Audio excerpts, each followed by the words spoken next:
The water was black and cold, rushing through Devil's Canyon like the hand of God himself, and Sarah Matsumoto knew she was going to die.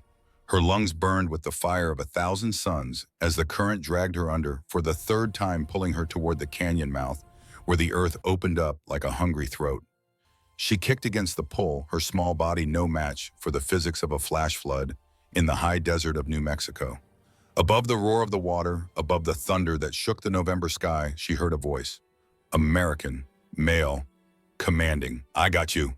Just hold on. A hand clamped around her wrist with the grip of a steel trap. The current fought for her, tried to rip her away, but the hand would not let go. Sarah's head broke the surface and she gasped, choking on muddy water and her own terror. Through the rain and the darkness, she saw him. Sergeant Jake Thompson, the American she had spent 6 weeks learning to despise. His face was set with a determination that bordered on rage. His jaw locked, his eyes fierce, with something she had no words for. He pulled her toward the human chain of guards, stretching from the flooded barracks to safety, his strength so overwhelming it seemed to defy the laws of nature itself. The moment froze in Sarah's mind like a photograph. This man, this enemy, this soft, lazy American who was supposed to be weak. He was saving her life. But this story does not begin here in the flood. It begins 6 weeks earlier on a day when Sarah Matsumoto believed with absolute certainty that Americans were the weakest people on earth. And it will not end until an old woman, many years from now, sits with her granddaughter and explains what it means to see people in a flood instead of enemies on a battlefield. But that wisdom comes at a price. And the price must be paid in the high desert of New Mexico in the autumn of 1943, when the world was at war and a young Japanese woman named Sarah was about to learn that paper tigers sometimes have real teeth. October 1st, 1943. The transport truck rattled to a stop at the gates of Santa Fe internment camp, and Sarah saw her new prison for the first time, Devil's Canyon. The Americans called it that because of the way the red rock walls rose up on either side like the ribs of some ancient beast, trapping the heat in summer and the cold in winter. 7,000 feet above sea level in the high desert of New Mexico, the air was thin and sharp. Nothing like the frozen fog of Kiska Island, where she had been captured just 6 weeks before. Sarah stepped down from the truck, her legs stiff from 3 days of travel, and looked at her captors. American soldiers in olive drab uniforms, most of them barely old enough to shave, lounging in the shade of a wooden guard tower. One of them was eating something wrapped in wax paper grease, shining on his fingers as he laughed at a joke Sarah could not hear. The smell carried across the dusty parade ground. Bacon, American bacon, thick cut and smoky, the scent of it rich and almost overwhelming in its abundance. It was a smell that spoke of plenty of a nation so wealthy it could feed its soldiers meat for breakfast while the rest of the world starved. Another guard was chewing gum with his mouth open, the sound carrying like the smack of a cow chewing cud. They held their rifles casually, almost carelessly, as if the weapons were nothing more than tools for leaning against while they told their stories and waited for the day to end. Paper tigers, Sarah thought. The words came to her in Japanese, but the meaning was universal. Large and loud and impressive from a distance, but lacking the iron core that made a true warrior. These Americans were strong only in their numbers and their endless supply of machines. Strip away the factories and the assembly lines and the cargo ships and what remained soft men who could not even stand at attention for more than a few minutes without shifting their weight like children. Sarah's first diary entry that night was brief and bitter. October 3rd, 1943. They are children playing soldier, large bodies, small spirits. They do not know what discipline means. They do not understand sacrifice. How did such a people defeat us? The question haunted her. It offended her sense of order and understanding of how the world was supposed to work. Japan had been forged in the crucible of 1,000 years of warrior tradition. The code of Bushido ran in the blood of every true Japanese, a code that demanded perfection of body and purity of spirit. These Americans had no such code. They had only their wealth, their resources, their ability to outproduce any nation on earth. It was the victory of the merchant over the samurai, and Sarah found it unbearable. The camp itself seemed designed to reinforce her contempt. Santa Fe internment camp held just over 200 Japanese prisoners, a mixture of genuine prisoners of war and civilian detainees like Sarah, who had been caught in the wrong place when the Americans retook the Aleutian Islands. The barracks were long wooden buildings covered in black tar paper, their walls so thin that the desert wind whistled through the cracks at night carrying the smell of sage and creosote. The food was adequate but bland, served on metal trays by guards who looked bored beyond measure. There was a medical clinic staffed by an army doctor who seemed competent enough. Mail was censored but delivered. The treatment was, Sarah had to admit, exactly what the Geneva Conventions required. And that was perhaps the strangest thing of all. There was no torture, no beatings, no deliberate starvation, just a soul-crushing bureaucratic indifference, as if the Americans could not even be bothered to hate their enemies properly. They simply processed the prisoners like cattle fed them, housed them, and waited for the war to end so they could send everyone home and forget the whole ugly business. But among the lazy, undisciplined mass of American guards, there was one who did not fit the pattern. Sarah noticed him on her third day in the camp. She was watching from the window of the women's barracks as the guards changed shifts in the pale light before dawn, and she saw a figure running along the inside of the perimeter fence. Not jogging, running. His pace was steady and relentless, his breath blooming in the cold October air like smoke from a steam engine. While his fellow guards were still grumbling their way out of their bunks, this man was already in motion, his body cutting through the thin mountain air with mechanical precision. Sergeant Jake Thompson. The other guards called him Bull, a nickname that seemed to reference his last name and his build in equal measure. He was 33 years old, though his face was weathered enough to make him look older. A big man, powerfully built, the kind of strength that came from years of hard labor rather than vanity. His face was lined by sun and wind, his hands scarred from barbed wire and rough work. He had the look of a man who had spent his life outdoors doing the kind of jobs that broke lesser men. West Texas ranch hand first, then Pennsylvania coal miner, when the ranch work dried up, and finally soldier, when the war came calling. Sarah watched him run his laps and felt a flicker of something she could not quite name. Not respect, not yet, but a recognition that this man was different from the others. He did not smoke. He did not joke with his fellow guards. He did not slouch against the fence posts waiting for his shift to end. He moved with purpose, as if every action mattered, as if he was preparing for something the others could not see. One disciplined tree cannot stop a landslide of weakness, Sarah wrote in her diary. He is the exception that proves the rule. His seriousness only makes the laziness of the others more obvious. She told herself this, and she believed it. But in the weeks that followed, she would learn just how wrong she was. The first crack in Sarah's certainty came during a morning work detail in the second week of October. The prisoners had been assigned to unload a shipment of supplies from an army truck, and Sarah was working alongside the other women to move crates of canned goods into the camp warehouse. The work was hard, but not unbearable, and the guards supervising them seemed content to stand in the shade and let the prisoners do all the lifting, all except one guard, Corporal Wade Dixon. He was from somewhere in Alabama, a man of 31 with a face that seemed locked in a permanent sneer. He walked among the working prisoners with his hands clasped behind his back, making comments that were just barely on the acceptable side of military regulations. "You people are small, but you're tough little workers," he said to no one in particular. "Like ants. Good at carrying things 3 times your own weight." The other guards pretended not to hear. Sarah understood enough English to catch the edge in his voice, the contempt that he did not bother to hide. This man, she thought, is what I expected all Americans to be. Cruel beneath the surface, just waiting for an excuse. It was Dixon who refused to let young Yuki Nakamura see the camp doctor when she collapsed from heat exhaustion during an afternoon work detail. The girl was 19 years old, barely more than a child, and she had been running a fever for 2 days. When she finally fainted while carrying water buckets across the parade ground, Dixon stood over her unconscious body and shook his head. "Jap's fake sick to get out of work," he said to the other guards. "I've seen it before. Get her on her feet." The other guards looked uncomfortable, but Dixon was the senior man on duty, and nobody wanted to challenge him. They helped Yuki to her feet and sent her back to the barracks where she lay shivering on her bunk, while the fever climbed higher. Sarah watched all of this with a cold, satisfied anger. "This is their true nature," she wrote that night. "They speak of human rights and dignity, but when it comes down to it, they are no different from any other conqueror. They simply hide their cruelty behind paperwork and regulations." But then something happened that Sarah did not expect. That evening, Sergeant Jake Thompson made his rounds through the camp. He stopped at the women's barracks to do a head count, and he noticed Yuki lying on her bunk, her face flushed and her breathing shallow. He stepped closer, his boots loud on the wooden floor, and put the back of his hand against her forehead. His eyes narrowed. "How long has she been like this?" he asked the translator. "2 days," the translator said after checking with the other women. Corporal Dixon said she was faking. Thompson's jaw tightened.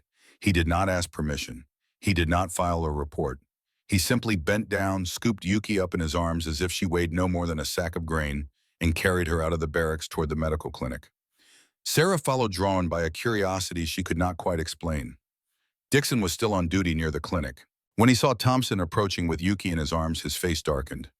"What do you think you're doing?" Sergeant Thompson did not slow down. "Getting her to the doctor. I already assessed her condition. She's faking to get out of work, detail." Thompson stopped then, but only for a moment. "She's burning up with fever, Corporal." "Step aside. That's an order, Sergeant. I'm the senior guard on duty in this section." Thompson looked at Dixon with a kind of calm that was somehow more frightening than anger. "You're senior in camp time, Corporal. I outrank you. And more importantly, I'm not going to stand here arguing about regulations while this girl dies of infection. Now step aside, or I will move you aside." For a long moment, the two men stared at each other. Then Dixon stepped back, his face purple with rage. Thompson carried Yuki into the clinic, where Dr. Ellis examined her and immediately diagnosed a severe infection that could have turned into peritonitis within hours. "Good call, Sergeant," the doctor said. "Another few hours and we would have been looking at a much worse situation." Sarah stood outside the clinic window and watched this unfold, and for the first time since her capture, she felt the solid ground of her certainty begin to shift beneath her feet. The wood chopping display came 3 days later. The camp needed firewood for the kitchen stoves and the heating units that would keep the barracks tolerable once the winter cold set in. A work detail was organized to clear the dead pinyon pines from a section of land just outside the fence, and Sarah was assigned to help split the logs once they were cut down. The guards supervising the detail were the usual collection of bored young men counting the hours until their shift ended.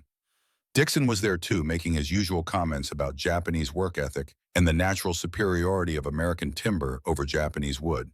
The prisoners ignored him and focused on their work, using the efficient teamwork techniques they had learned in their own country. Then Jake Thompson arrived. He was not scheduled for this duty, but he had heard they needed extra hands and he had decided to help. He stripped off his uniform shirt, standing there in his olive drab undershirt, and picked up a double-bit axe that looked like it had been used for everything from splitting kindling to building fence posts. "What are you proving, Bull?" one of the other guards called out. Trying to impress the slant eyes, Thompson did not answer. He simply walked over to the largest of the fallen trees, a pinon pine with a trunk nearly 2 feet in diameter, and began to work. Sarah was folding clothes in the shade about 30 yards away, but she could see him clearly. She could see the way he positioned his feet, the way he gripped the axe handle, the way he drew the blade back and let it fall with a precision that seemed almost mechanical. The sound was like a gunshot. Thunk, a pause while he reset his stance. Thunk, another pause. Thunk, the rhythm was perfect, unvarying, and the results were devastating. Each swing of the axe bit deep into the wood, sending chips flying like shrapnel. The smell of fresh-cut pine filled the air, sharp and clean and alive. Thompson worked for 10 minutes without stopping, then 20, then 30. The other guards had stopped their half-hearted attempts at work and were watching him now, some with admiration, others with something like embarrassment. Sarah watched too. She watched the way the muscles in his back coiled and released with each swing, the way his breathing remained steady despite the exertion, the way he never wasted a single motion.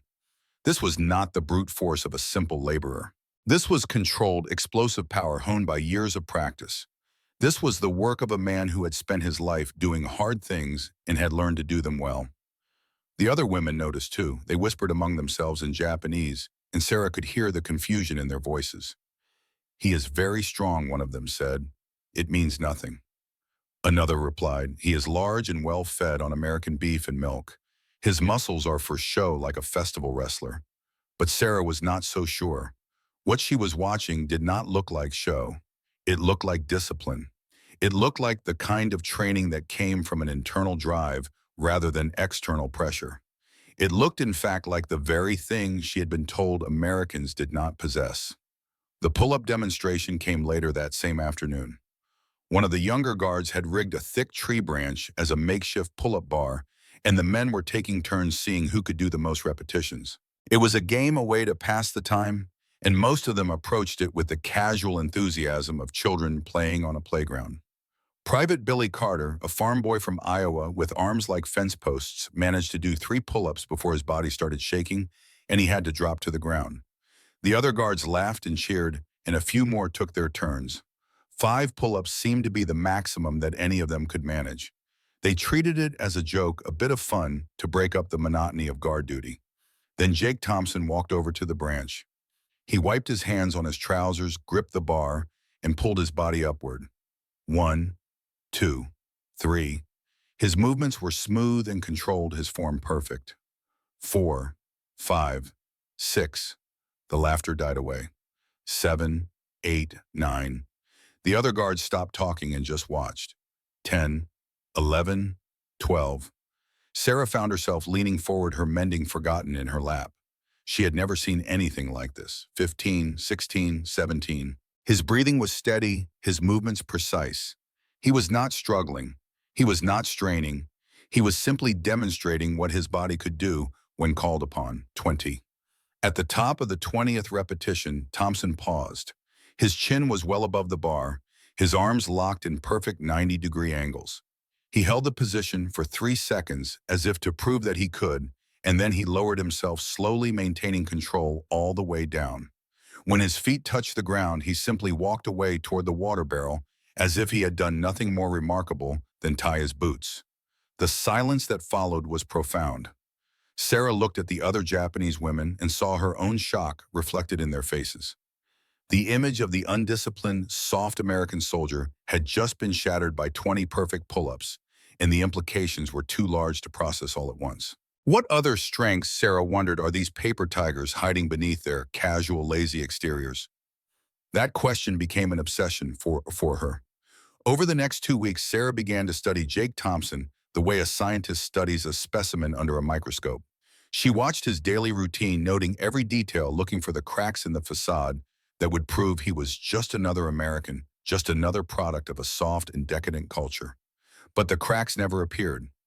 Every morning at 5 o'clock, before the sun had cleared the ridge to the east, Thompson was running his laps around the perimeter fence. 2 miles, Sarah estimated. Never slower, never faster. The same pace every single day. When the other guards mocked him for it, he did not respond.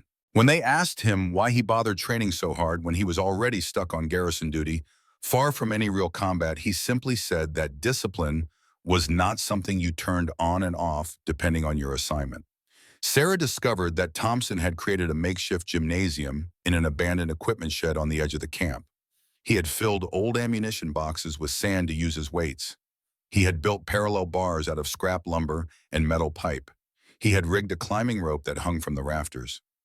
Every evening after his shift ended, he went to that shed and worked out alone, lifting and pulling and pushing until his shirt was soaked with sweat and his muscles trembled with fatigue. The other guards thought he was crazy. Leave some trees for the termites, they would shout as he split firewood with frightening efficiency. Training to fight the whole Japanese army yourself, bull. But Thompson never seemed bothered by their mockery. He simply continued doing what he believed needed to be done. Sarah wrote about him in her diary, trying to make sense of what she was seeing. October 20th, 1943. The sergeant's routine does not cease. Every day he pushes himself beyond what is required. The others see him as strange and oddity, but I do not understand his motivation. Japanese soldiers train their bodies as vessels for their spirits in service to the emperor. These Americans have no emperor. What higher purpose drives Sergeant Thompson? The answer to that question would come sooner than Sarah expected, and it would arrive in a form she could never have predicted. But first, there was one more incident that would force Sarah to confront the growing evidence that everything she believed about Americans might be dangerously wrong. It happened during a routine ration distribution. Sarah had noticed over several weeks that Corporal Dixon seemed to be consistently short, weighting the prisoners' food allotments. It was subtle, never more than 10 or 15%, but it added up over time.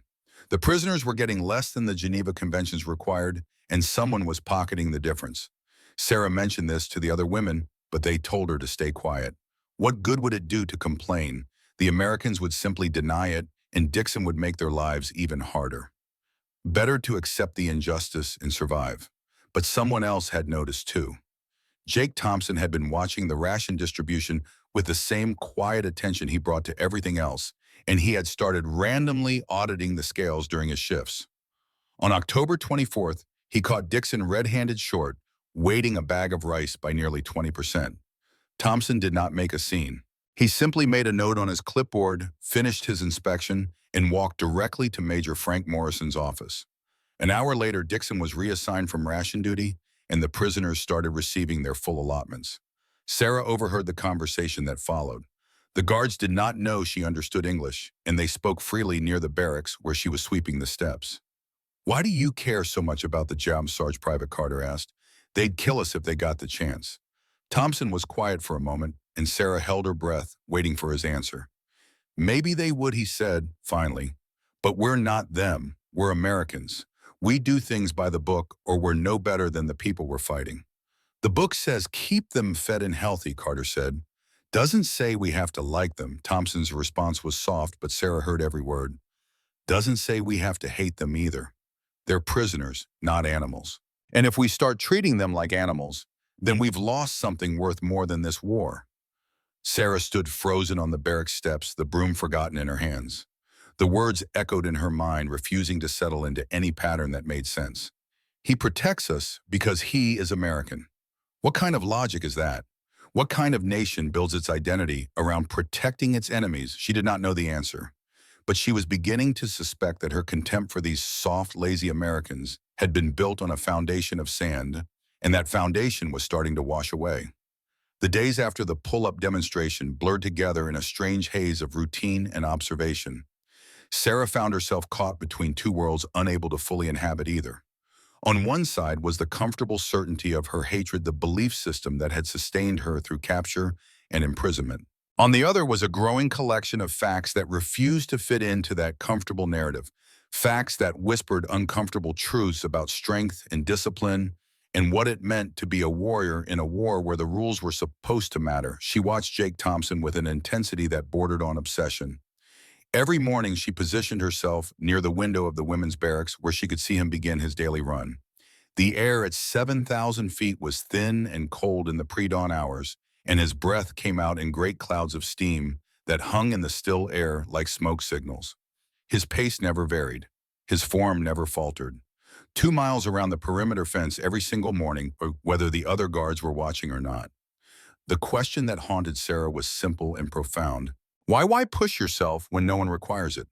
Why maintain such fierce discipline when you are surrounded by men who treat military service as nothing more than an inconvenient interruption of their civilian lives? She began to notice the small ways in which Thompson was different from the other guards. When the prisoners lined up for morning roll call, most of the Americans stood with their weight shifted to one hip, their rifles held casually, their attention drifting to thoughts of breakfast or letters from home. Thompson stood with his feet shoulder-width apart, his weight balanced, his rifle held at the proper angle. It was not that he was trying to impress anyone. It was simply that he seemed incapable of doing things halfway. When the work details were organized, most guards found shady spots to stand while the prisoners did the actual labor. Thompson worked alongside them, not because regulations required it, but because there was work to be done, and idle hands offended some deep part of his character. He never spoke much during these work sessions, but Sarah noticed that he had a way of organizing the efforts that made the job easier for everyone.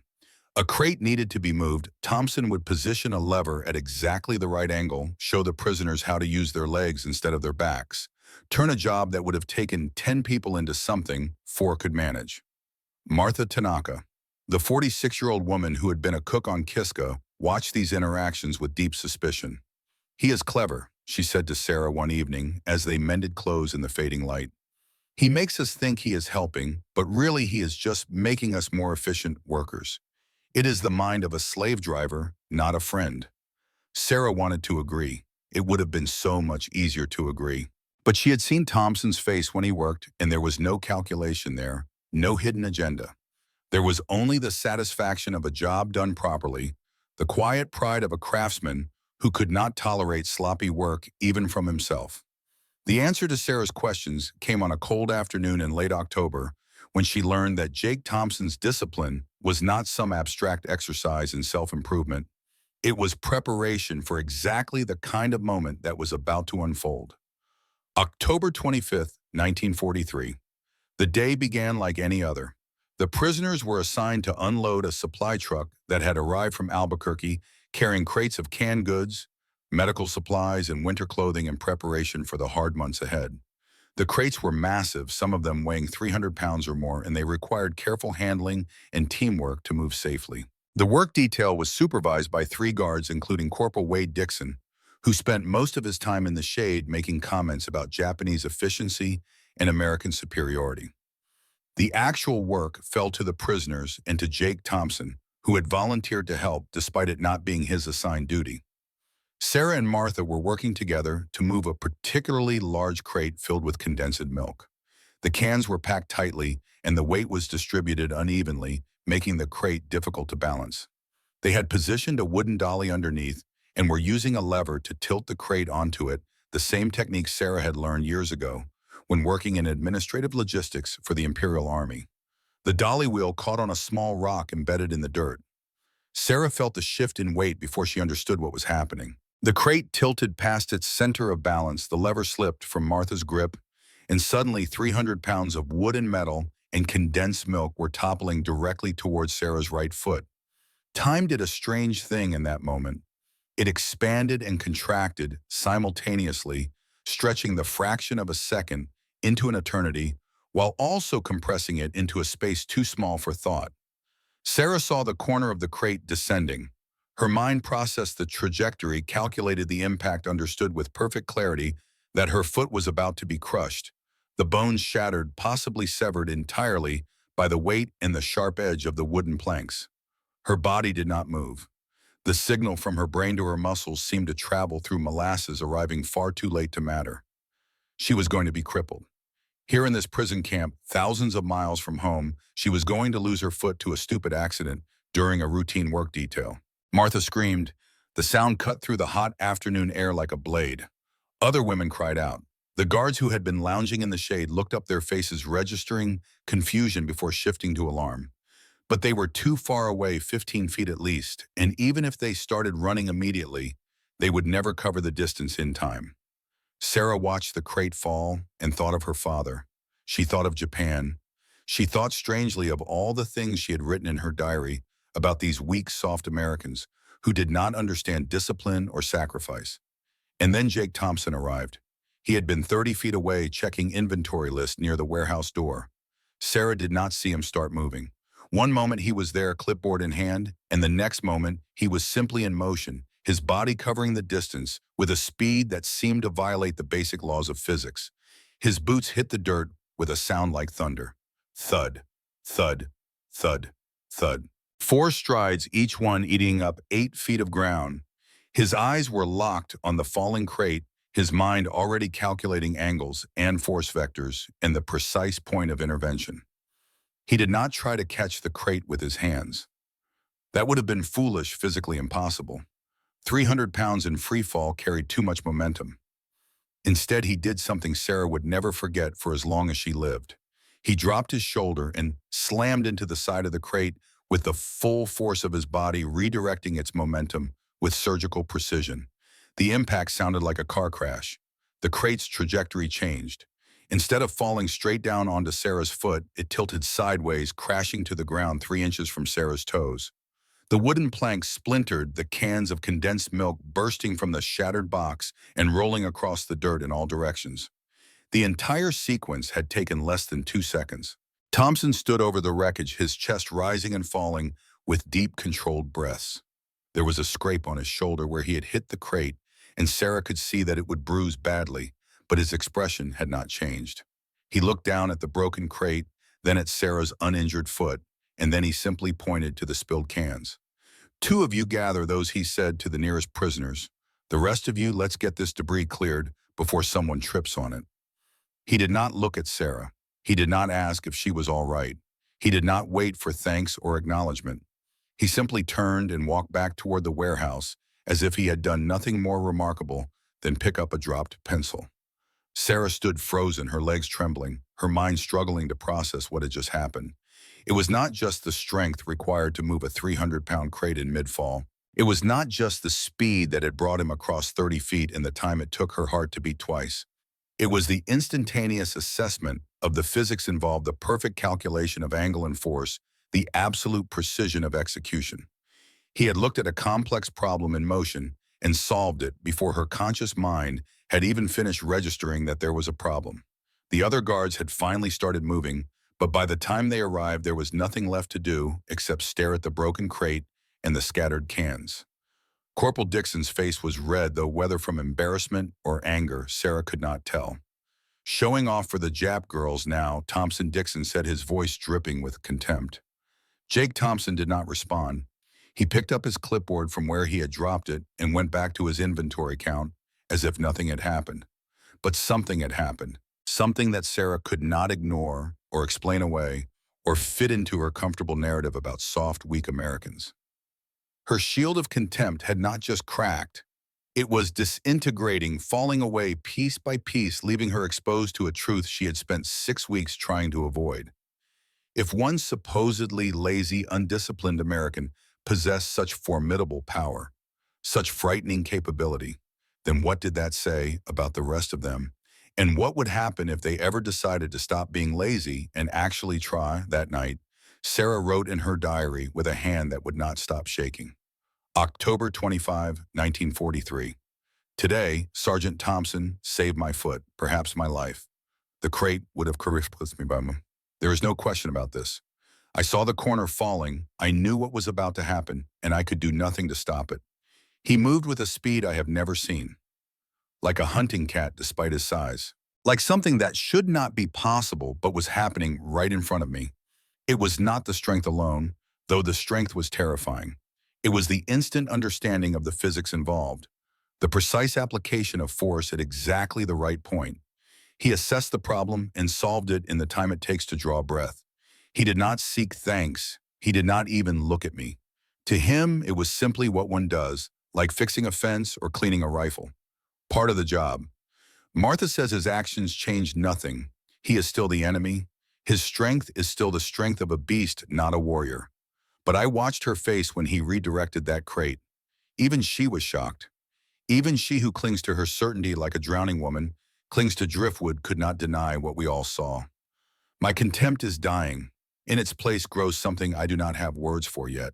Respect, fear, or something more dangerous. If I am wrong about Sergeant Thompson, then perhaps I am wrong about everything.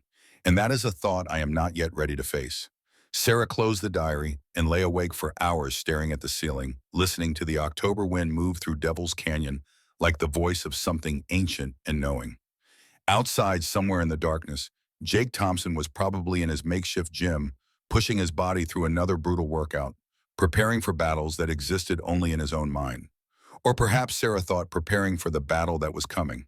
The battle to prove that paper tigers could have teeth after all. The days that followed the crate incident had a dreamlike quality, as if Sarah was watching her own life from a great distance. She moved through her assigned tasks mechanically, her mind constantly returning to the moment when Thompson appeared like something out of legend, moving with impossible speed to save her from her own carelessness.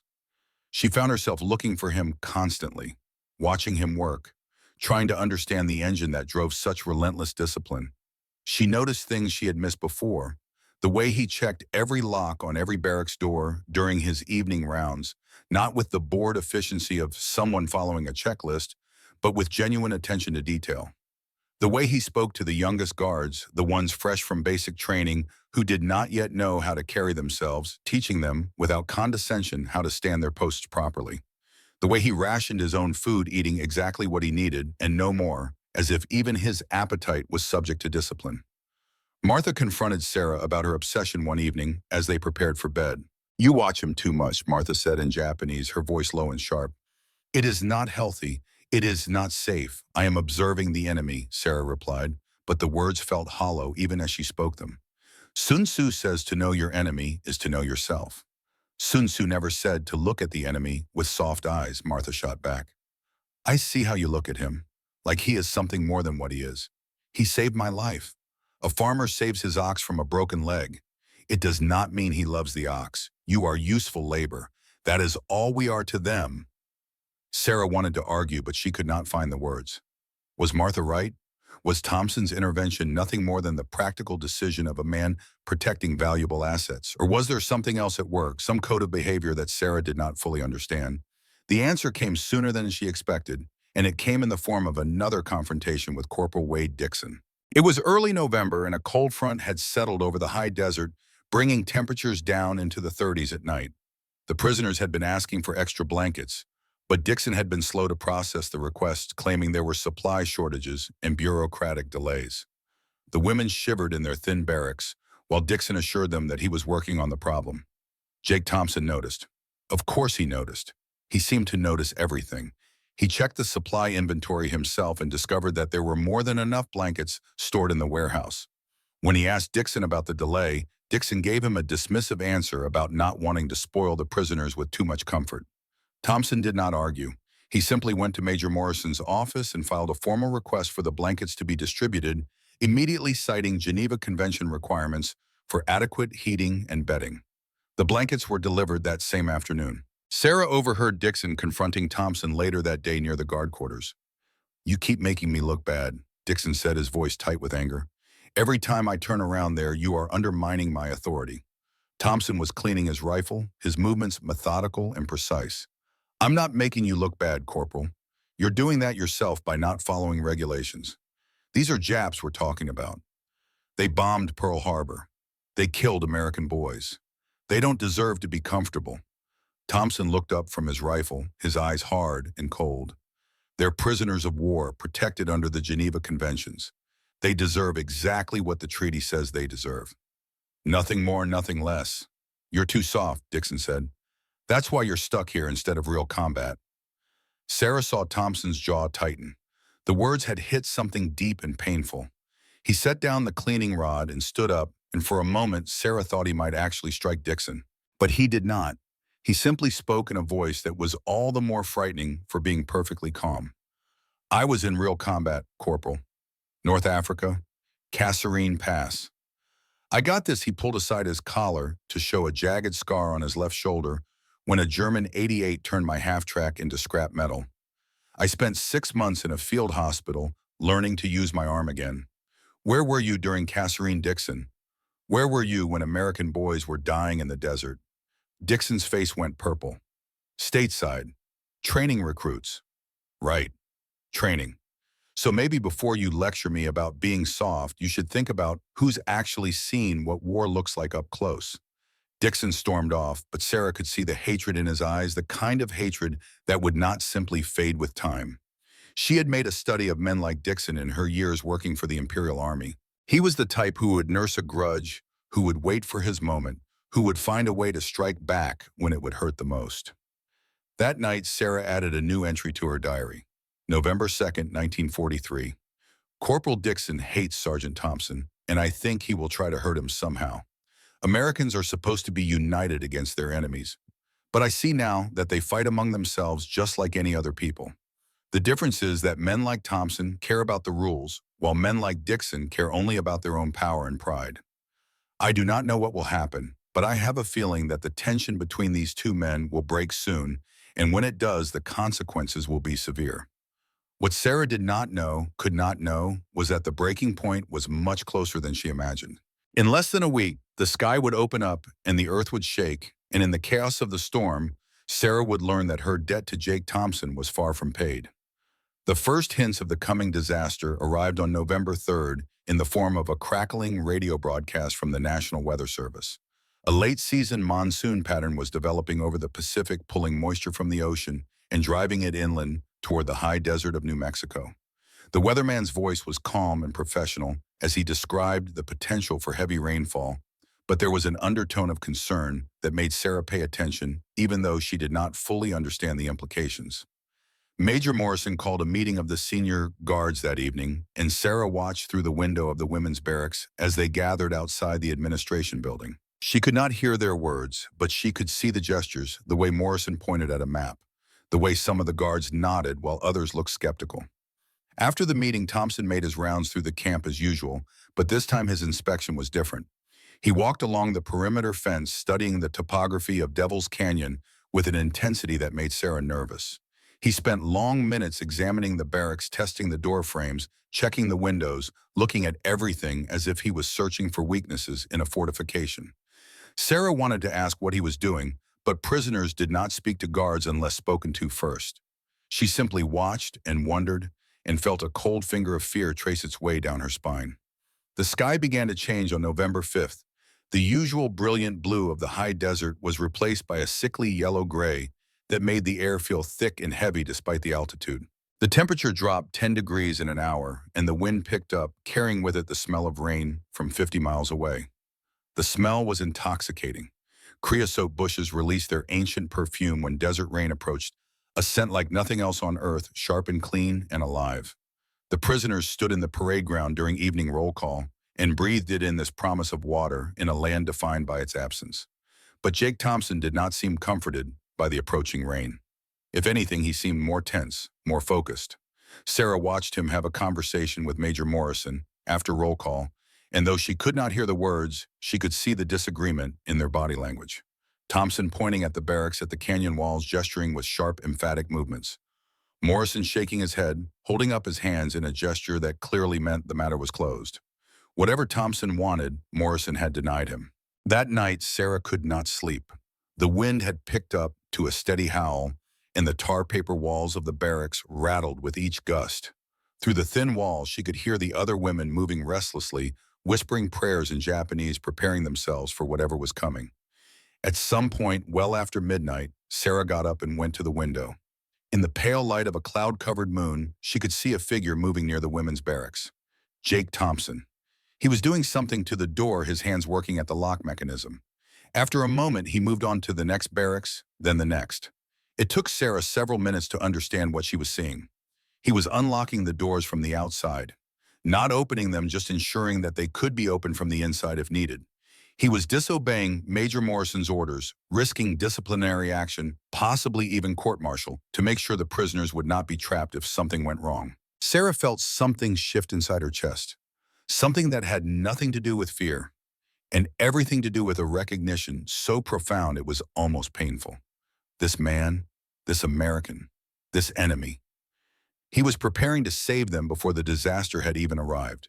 He was choosing their safety over his own career, his own future, because somewhere deep in his core, he believed that rules mattered and lives mattered, and that following orders was less important than doing what was right. Thunder rolled across the canyon, low and menacing. Sarah returned to her bunk and pulled the thin blanket up to her chin. Outside, the first drops of rain began to fall, fat and heavy and full of promise. The storm was coming. And Sarah Matsumoto, who had spent 6 weeks learning to hate Americans, was about to discover what it meant when an American decided that your life was worth saving. The rain did not arrive gently. It came like a wall, like the hand of an angry God slamming down on the high desert with biblical fury. One moment the air was thick with the promise of water, and the next moment the sky opened and the world dissolved into a vertical river that turned the parade ground into a lake within minutes. Sarah had lived through typhoons in Japan. She had endured the brutal cold of the Aleutian Islands, where the wind could strip flesh from bone. But she had never experienced anything like a desert monsoon, where months of absent rain arrived all at once, overwhelming the dry earth's ability to absorb it, turning every depression into a torrent and every canyon into a funnel for destruction. The sound was overwhelming. Thunder cracked with artillery force, shaking the barracks so hard that dust fell from the rafters in great clouds. Lightning turned the night into a strobe of silver and black, freezing moments in time like photographs. The wind screamed through Devil's Canyon with a voice that sounded almost human, a keening wail that made the women huddle together for comfort that had nothing to do with warmth. Through the single window of the barracks, Sarah could see the parade ground transforming. The dust that had defined this place for 6 weeks was now a thick soup of mud, ankle-deep and rising. Water was pooling against the walls of the building, searching for ways and finding every crack and gap in the hastily constructed tar paper walls. Major Morrison's orders had been clear and absolute. All prisoners were to remain in their barracks until the storm passed. The doors would stay locked from the outside as per standard security protocol. The guards would secure the perimeter and wait out the weather in their own quarters on higher ground. It was logical. It was by the book. It was the kind of decision that looked perfectly sensible on paper and catastrophic in reality. Because Devil's Canyon was a bowl, a natural funnel designed by millions of years of geology to channel water from the high ridges down to the lowest point. And the barracks, built quickly and cheaply in the summer when speed mattered more than quality, sat at the absolute bottom of that bowl. The water began seeping through the floorboards around 9 o'clock in the evening. At first, it was just a dampness, a darkening of the wood that the women tried to ignore. But within 30 minutes, it was pooling cold and foul-smelling, carrying with it the debris of the desert floor. Within an hour, it was ankle-deep inside the barracks, and the women had climbed onto their bunks to escape it. Martha Tanaka began chanting a Buddhist prayer, her voice barely audible over the roar of the storm. Other women joined her, their voices rising and falling in a rhythm that had sustained their ancestors through centuries of hardship. Sarah did not pray. She sat on her bunk with her knees pulled to her chest and watched the water rise, and she thought about the door that Jake Thompson had unlocked the night before. He knew. Somehow he knew this was going to happen. He tried to warn Major Morrison, and Morrison ignored him. And now we are locked in a death trap while the canyon fills with water. The thought had barely formed when the tree fell. The sound was like a cannon shot, a crack so loud it cut through even the thunder. The women screamed. A massive cottonwood tree on the eastern ridge, its roots undermined by the sudden deluge, gave up its 100-year grip on the earth and came crashing down the side of the canyon. It bounced once, twice, gathering speed and mass, and then it slammed into the corner of the women's barracks with the force of a bomb. The building shuddered like a living thing. The roof section above the corner collapsed inward, torn open by the impact, creating a gaping hole that let in the rain and the wind and the terrible fury of the storm. Water poured through the opening in a solid curtain. The main door, already stressed by the building's shifting foundation, twisted in its frame and jammed shut with a grinding crack of splintering wood. They were trapped. 40 women in a building that was coming apart at the seams, with water rising to their knees and no way out. Panic hit like a physical wave. Women were screaming, trying to force the door open, pounding on the walls, calling out in Japanese for help that would not come. The water was freezing, carrying the cold of the November storm, and Sarah could feel her legs going numb. The building groaned with each gust of wind, and she knew with absolute certainty that it would not hold much longer. "This is how we die," Martha said beside her, her voice flat and dead. "Locked in by our enemies, drowned like rats in a cage."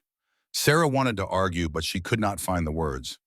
Through the ragged hole in the roof, she could see the storm, all churning black clouds and lightning that lit the world in flashes of impossible brightness.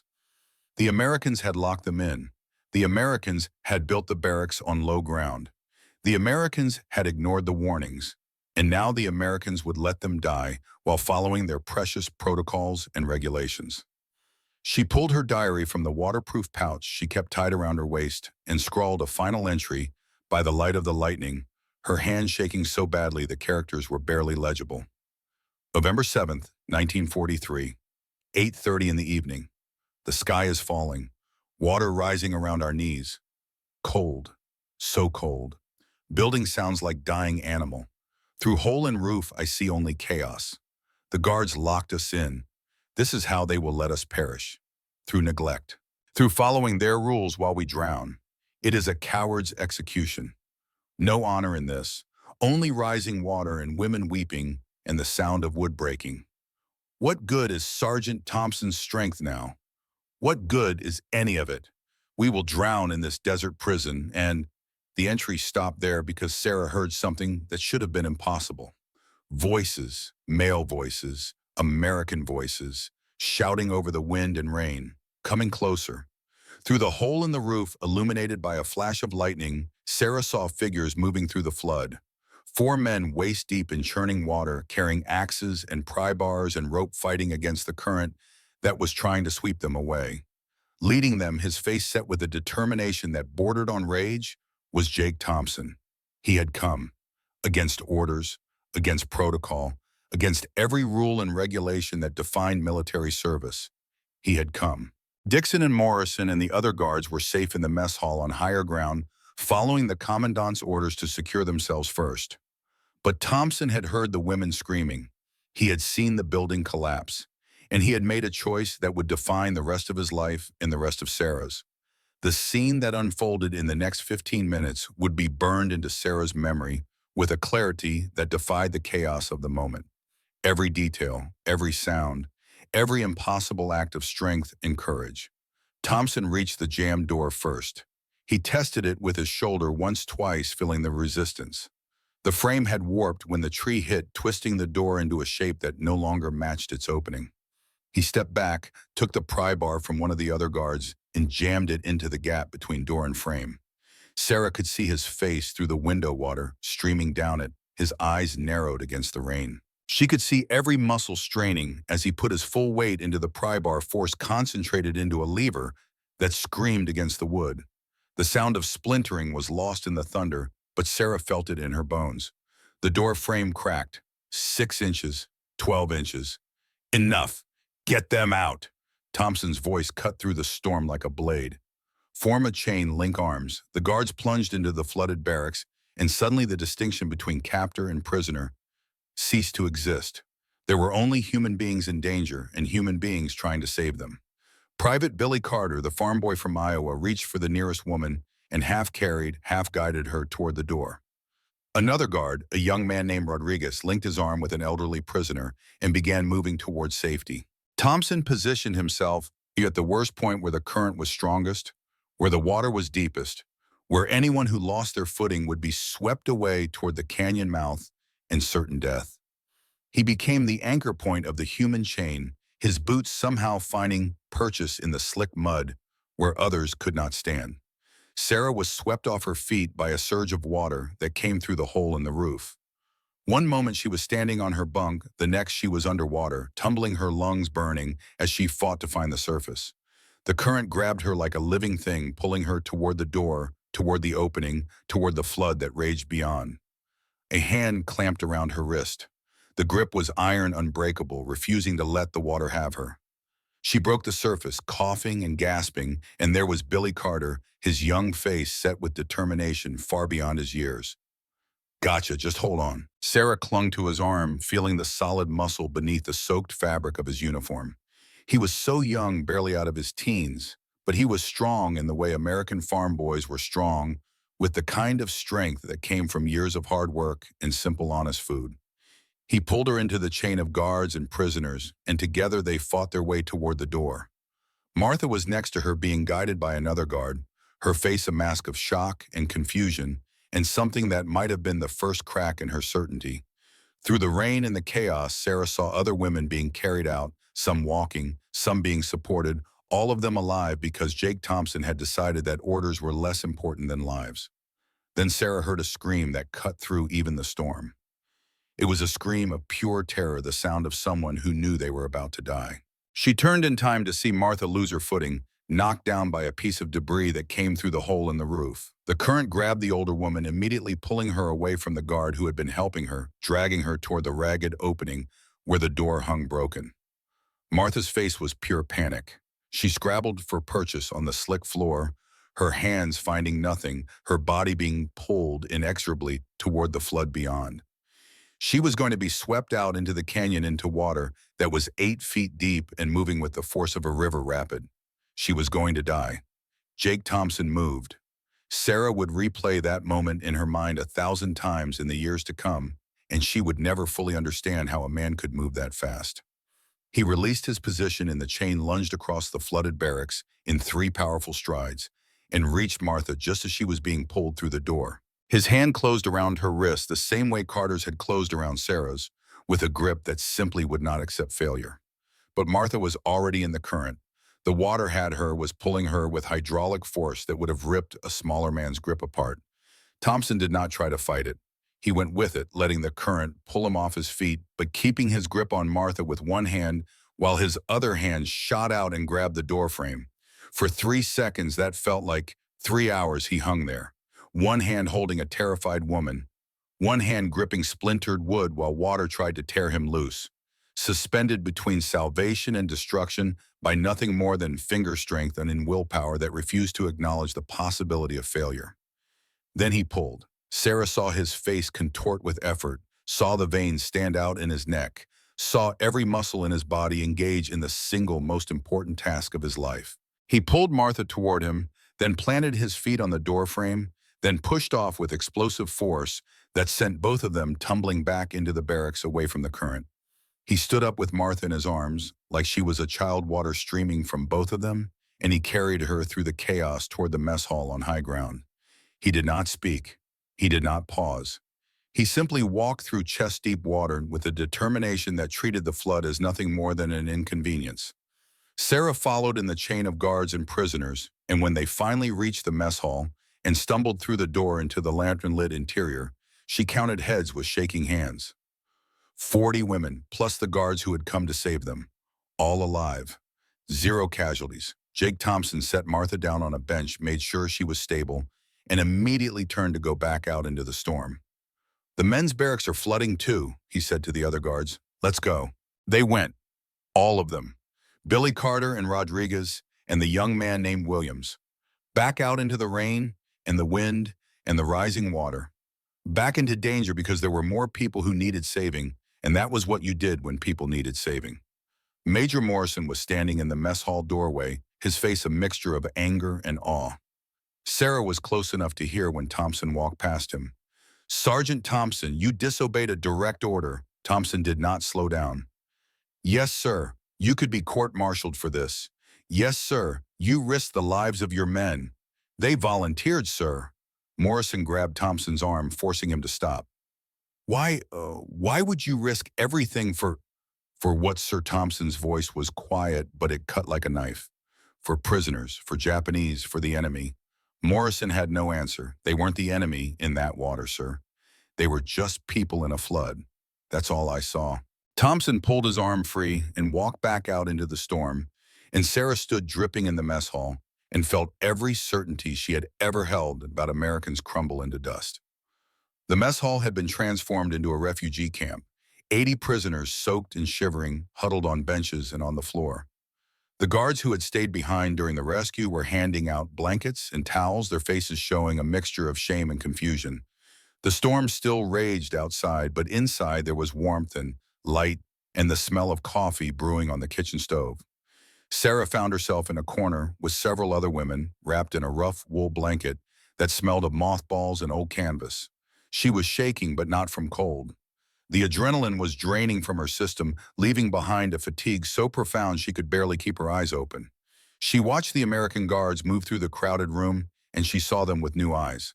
These were not the lazy, undisciplined boys she had observed for 6 weeks. These were men who had just witnessed their sergeant risk everything to save the enemy, and they were struggling to process what that meant. Some of them were bringing water to the prisoners. Others were checking for injuries using the basic first aid they had learned in training. One young guard was trying to communicate with an elderly Japanese woman using hand gestures and a kind smile, and the woman was bowing deeply, tears streaming down her face. The hierarchies that had defined the camp for 6 weeks had been washed away as thoroughly as the parade ground dust. There were no guards and prisoners in this moment. There were only people who had survived a disaster together, and the bonds formed in shared crisis were stronger than the barriers of language and nationality and war. Jake Thompson returned 40 minutes later with the last of the male prisoners. He was bleeding from a cut on his forehead where debris had struck him. His left leg was dragging slightly, and Sarah remembered seeing a log hit him during the rescue. But his face showed no pain, only the satisfaction of a job completed. Every prisoner accounted for. Every life saved. He made his way through the crowded mess hall, checking on each person, making sure there were no serious injuries. When he reached the corner where Martha sat, he stopped. The older woman looked up at him with eyes that held a complexity of emotions Sarah could not begin to untangle. Thompson held out a thick wool blanket. Martha stared at it, then at him, her face a maelstrom of fear and humiliation and unwilling gratitude. To accept help from the enemy, to owe her life to an American. It violated everything she believed about strength and honor and the proper order of the world. But she was shivering, and he was offering warmth. And in the end, survival trumped pride. Martha reached out with trembling hands and took the blanket.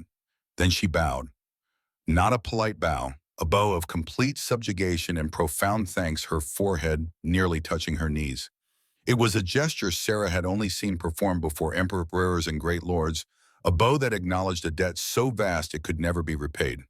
Thompson looked confused. He clearly did not understand the cultural weight of what he was witnessing.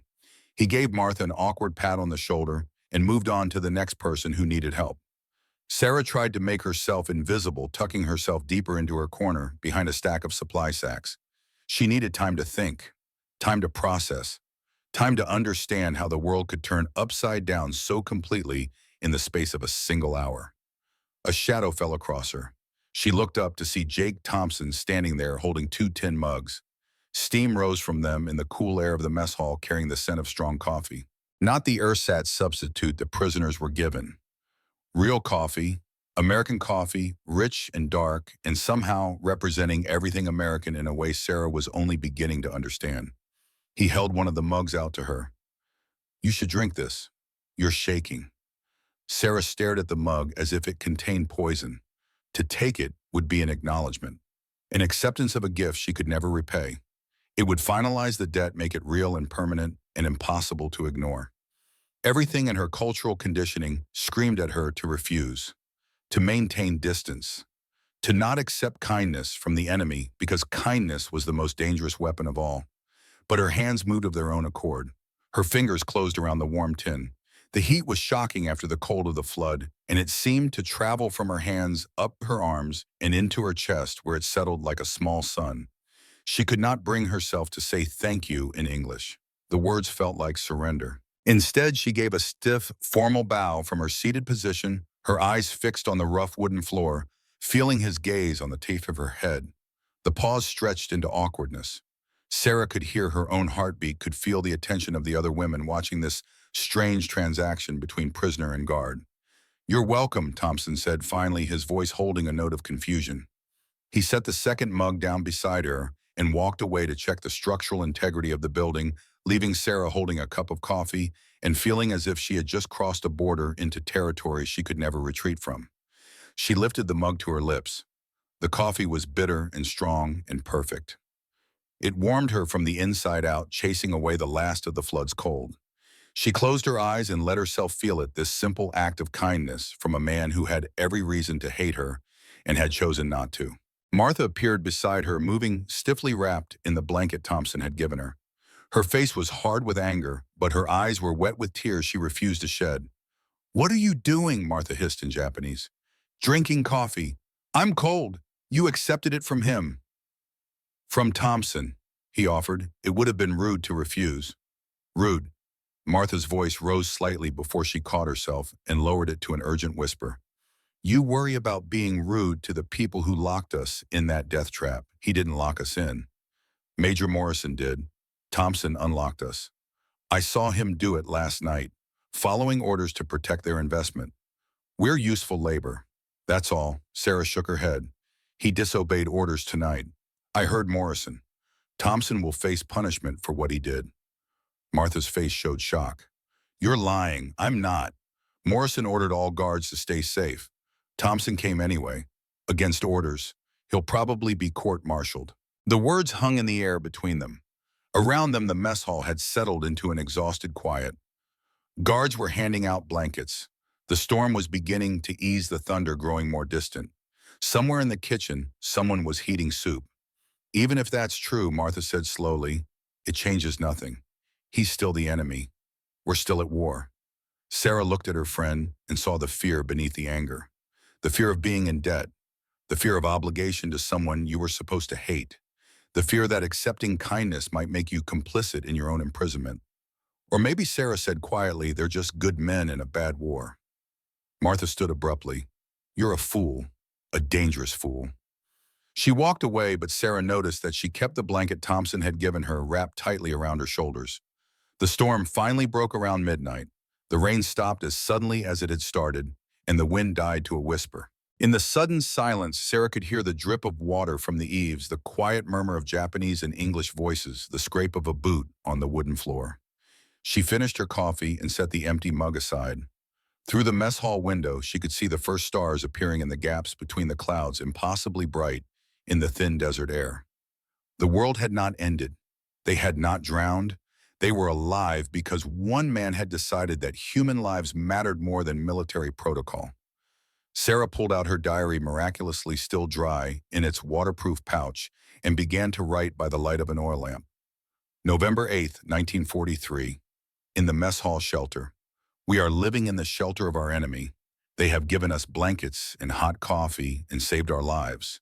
An hour ago, I watched Thompson carry Martha from the flood like she was something precious, something worth protecting at any cost.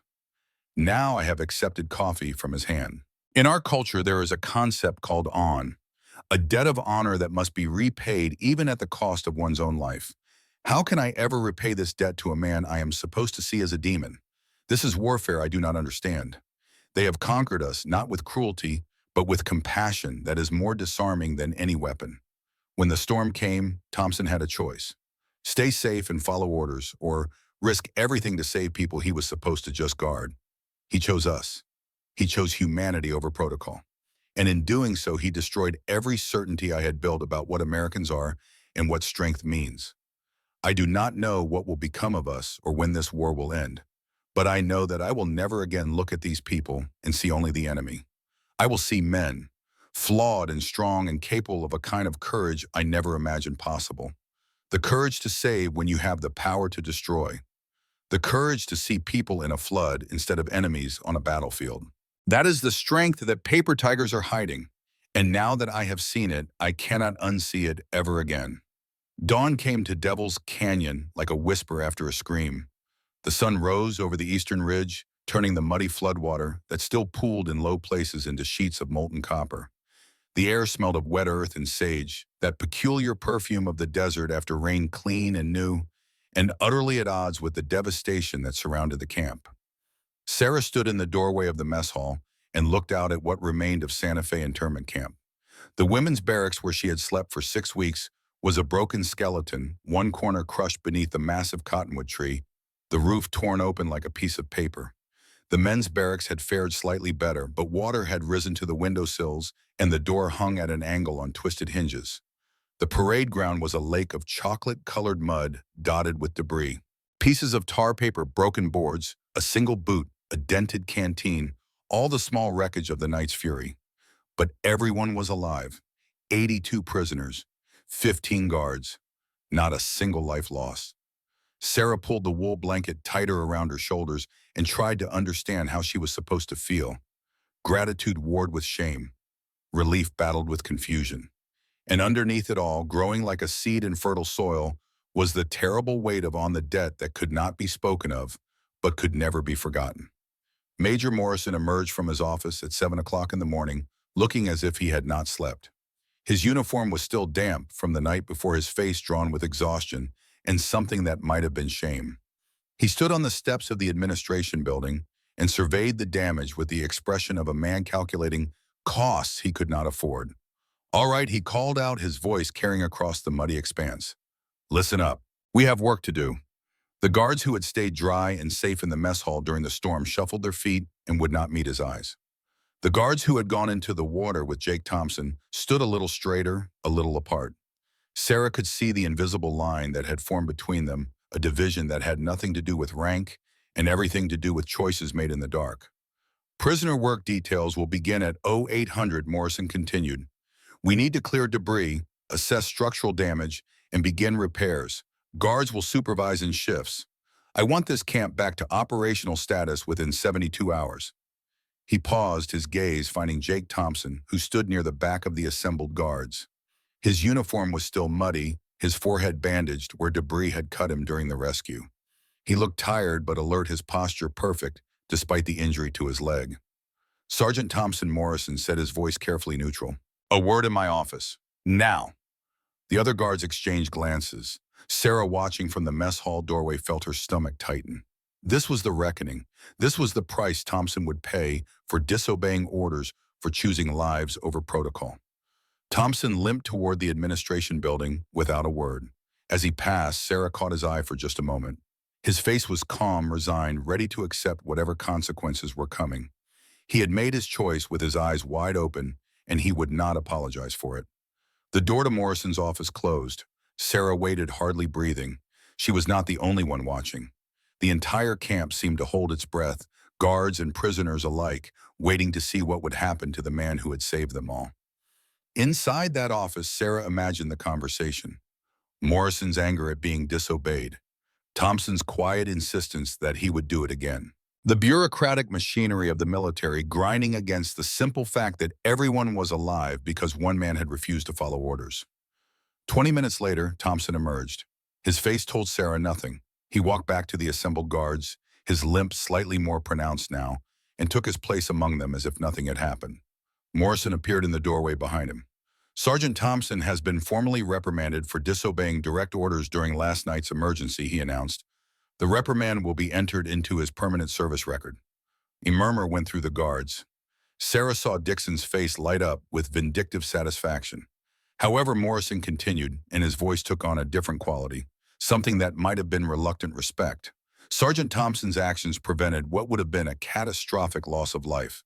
His quick thinking and leadership under extreme conditions were exemplary. I will also be recommending him for commendation. The murmur became a buzz. Dixon's satisfaction curdled into rage. Thompson's expression did not change at all. Now let's get to work, Morrison said and turned back into his office.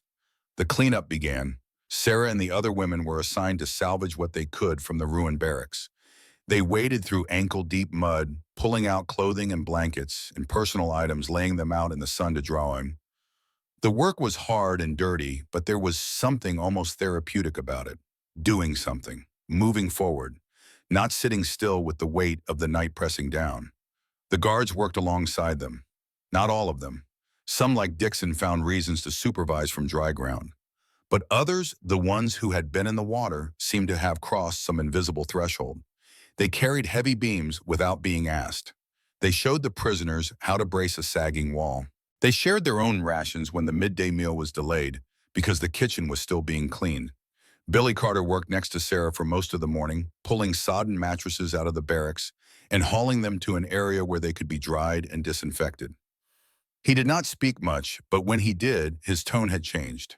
It was no longer the voice of a guard talking to a prisoner. It was the voice of one human being talking to another. "You holding up okay?" he asked as they wrestled a particularly heavy mattress through the mud. "Yes," Sarah said in her careful English. "Thank you for last night." Carter shrugged, embarrassed. "Just doing what needed doing. The Sarge showed us how." "He is a good man," Sarah said, and immediately regretted the words. Too revealing, too honest. But Carter just nodded. Yeah, he is. Best man I ever served with." He paused, looking at the broken barracks, the muddy ground, the prisoners and guards working side by side. "Never thought I'd say this, but I'm glad I was here last night. Glad I got to be part of it, you know?" Something that mattered. Sarah looked at this young American soldier, this farm boy from Iowa, who had pulled her from drowning water, and she felt the world shift again beneath her feet. He was not her enemy. He had never been her enemy. He was just a boy far from home trying to do the right thing in a war he probably did not fully understand. At noon, the work stopped for a meal. The kitchen crew had managed to prepare sandwiches and hot soup, and the prisoners gathered in whatever shade they could find. Sarah sat with a group of women she did not know well, listening to their conversation without really participating. "Did you see how they worked this morning?" one woman said in Japanese. "The guards, like they actually care what happens to us." "It means nothing," another replied. "They are just following new orders, making sure we are fit to work again." But the first woman shook her head. "No, it is different. The young one, the one from Iowa, he spoke to me this morning, asked if I was hurt, like he actually wanted to know." A third woman, older, leaned in. "I heard the sergeant will be punished for saving us. Court-martialed, maybe." The group fell silent. Sarah felt their eyes turned toward her, waiting for confirmation. She was known to understand English better than most. She had heard things. "He was reprimanded," Sarah said quietly. "It will be in his record, but also commended. So they reward him and punish him at the same time." The older woman's voice was bitter. "That is the American way. Confusion disguised as fairness." Or maybe Sarah said, choosing her words carefully, it means that even Americans struggle with hard choices. Even they do not always know the right answer. The women looked at her strangely. Sarah realized she had said too much, revealed too much of her changing perspective. She stood up, brushing mud from her trousers, and walked away before they could ask more questions. She found Martha sitting alone behind the mess hall, still wrapped in the blanket Thompson had given her, despite the afternoon heat. The older woman's face was haggard, her eyes red from crying or lack of sleep, or both. Sarah sat down beside her without asking permission. For a long moment, neither of them spoke. They just sat there, two Japanese women in an American prison camp, trying to make sense of a world that had stopped making sense. Finally, Martha spoke. Her voice was hoarse. "I have been thinking about last night." Sarah waited. "I felt his hands." Martha continued. "When he pulled me from the water, so strong, like steel, he could have crushed me, could have let me go. But he held on." She turned to look at Sarah, and there were tears on her cheeks now. "Why? Why would he risk his life for mine? I am nothing to him. Less than nothing. I am the enemy." Sarah had no answer. Or rather, she had an answer, but it was too new, too fragile to speak aloud. Thompson had saved Martha because that was what Americans did when they decided you were a person and not just a problem. Because somewhere in the American character, buried beneath the casual racism and the lazy exteriors, was a conviction that certain things were right and certain things were wrong, and you followed that conviction even when it cost you. But she could not say this to Martha, not yet. So she just put her arm around the older woman's shoulders and let her cry. The afternoon brought new tensions. As the initial shock of survival wore off, the camp began to sort itself into factions. Sarah watched it happen with a growing sense of dread. On one side were the prisoners who had decided that the rescue changed things, that gratitude was owed, that maybe these Americans were not as bad as they had been taught. This group was mostly younger prisoners, the ones who had been in the water, who had felt American hands pulling them to safety. On the other side were the prisoners who insisted that nothing had changed, that the Americans had created the danger in the first place by building the barracks on low ground, that saving prisoners was just protecting valuable labor, that gratitude to the enemy was a form of collaboration. This group was older, harder, more invested in the old certainties. Martha was caught between them. She had been saved by Thompson, personally carried in his arms like a child. The debt was undeniable. But accepting that debt meant accepting that everything she believed about Americans was wrong, and that was a kind of death. Sarah found herself the target of suspicious looks from both sides. The grateful faction thought she was not grateful enough. The resistant faction thought she was too sympathetic to the guards. She existed in a no-man's land of her own making, belonging nowhere, trusted by no one. And watching it all with eyes full of hatred was Corporal Wade Dixon. Sarah saw him that afternoon standing in the shade of the one guard tower that had survived the storm, watching Thompson organize a work crew to rebuild the women's barracks. Dixon's face was the color of a bruise, his hands clenched into fists. He had been proven wrong in the most public way possible. His cruelty had been exposed. His racism had been shown to be the weakness it always was. And Thompson, the man he despised, had emerged as a hero. Dixon would not forgive that, could not forgive it. And Sarah, watching him watch Thompson, felt a cold certainty settle over her. This was not over. The flood had been survived, but the real storm was still coming. As the sun began to set, painting the canyon walls in shades of orange and gold, Major Morrison called another assembly. The prisoners and guards gathered in the parade ground, now mostly clear of standing water, and waited for whatever announcement was coming. Morrison looked even more tired than he had that morning. He held a piece of paper in his hand, and Sarah could see that his fingers were shaking slightly. "I have received word from headquarters in Albuquerque," he said. "There will be an investigation into last night's events, specifically the question of whether proper protocols were followed in securing prisoners during the storm." A murmur went through the crowd. Sarah felt her stomach drop. "Sergeant Thompson will be required to testify," Morrison continued. "As will I. The investigation will determine whether disciplinary action is warranted." He paused, and Sarah saw something flash across his face. Regret, maybe, or anger at a system that would second-guess a rescue. In the meantime, Morrison said, "We continue our work. The camp must be restored. Discipline must be maintained. That is all." He walked away, leaving the assembled prisoners and guards to process this new development. Sarah looked for Thompson and found him standing at the edge of the crowd, his face carefully blank. But she could see the tension in his shoulders, the way his jaw was set. He knew what an investigation meant. Questions, accusations. the possibility of a court-martial. Billy Carter moved to stand beside Thompson, a gesture of solidarity that did not go unnoticed. Then Rodriguez joined them, then Williams. One by one, the guards who had been in the water formed a loose circle around Thompson, a silent statement of loyalty. Dixon watched from a distance, his smile cold and satisfied. He had found his weapon. Not his own complaint, which could be dismissed as personal animosity, but an official investigation from headquarters. That could not be ignored. Sarah walked back to the temporary sleeping area that had been set up in the mess hall. The women would sleep there until the barracks were rebuilt. She found her small bundle of possessions, miraculously salvaged from the flood, and pulled out her diary. She needed to write, needed to process, needed to understand what she was feeling. November 8th, 1943, evening, the second day after the flood. The camp is divided now, not just between guards and prisoners, but among ourselves. Some say we should be grateful. Others say gratitude is weakness. I say nothing because I do not know what I believe anymore. Thompson will face an investigation. He may lose his rank, he may face court-martial, and all because he chose to save our lives. This is the American contradiction I am beginning to understand. They have rules and the rules matter to them in a way that sometimes seems insane. But they also have something else, a sense of what is right that exists outside the rules. And when those two things conflict, some Americans choose the rules and some choose what is right. Thompson chose right, and now he will pay for it. I owe him a debt I cannot repay. The concept of on is central to Japanese culture.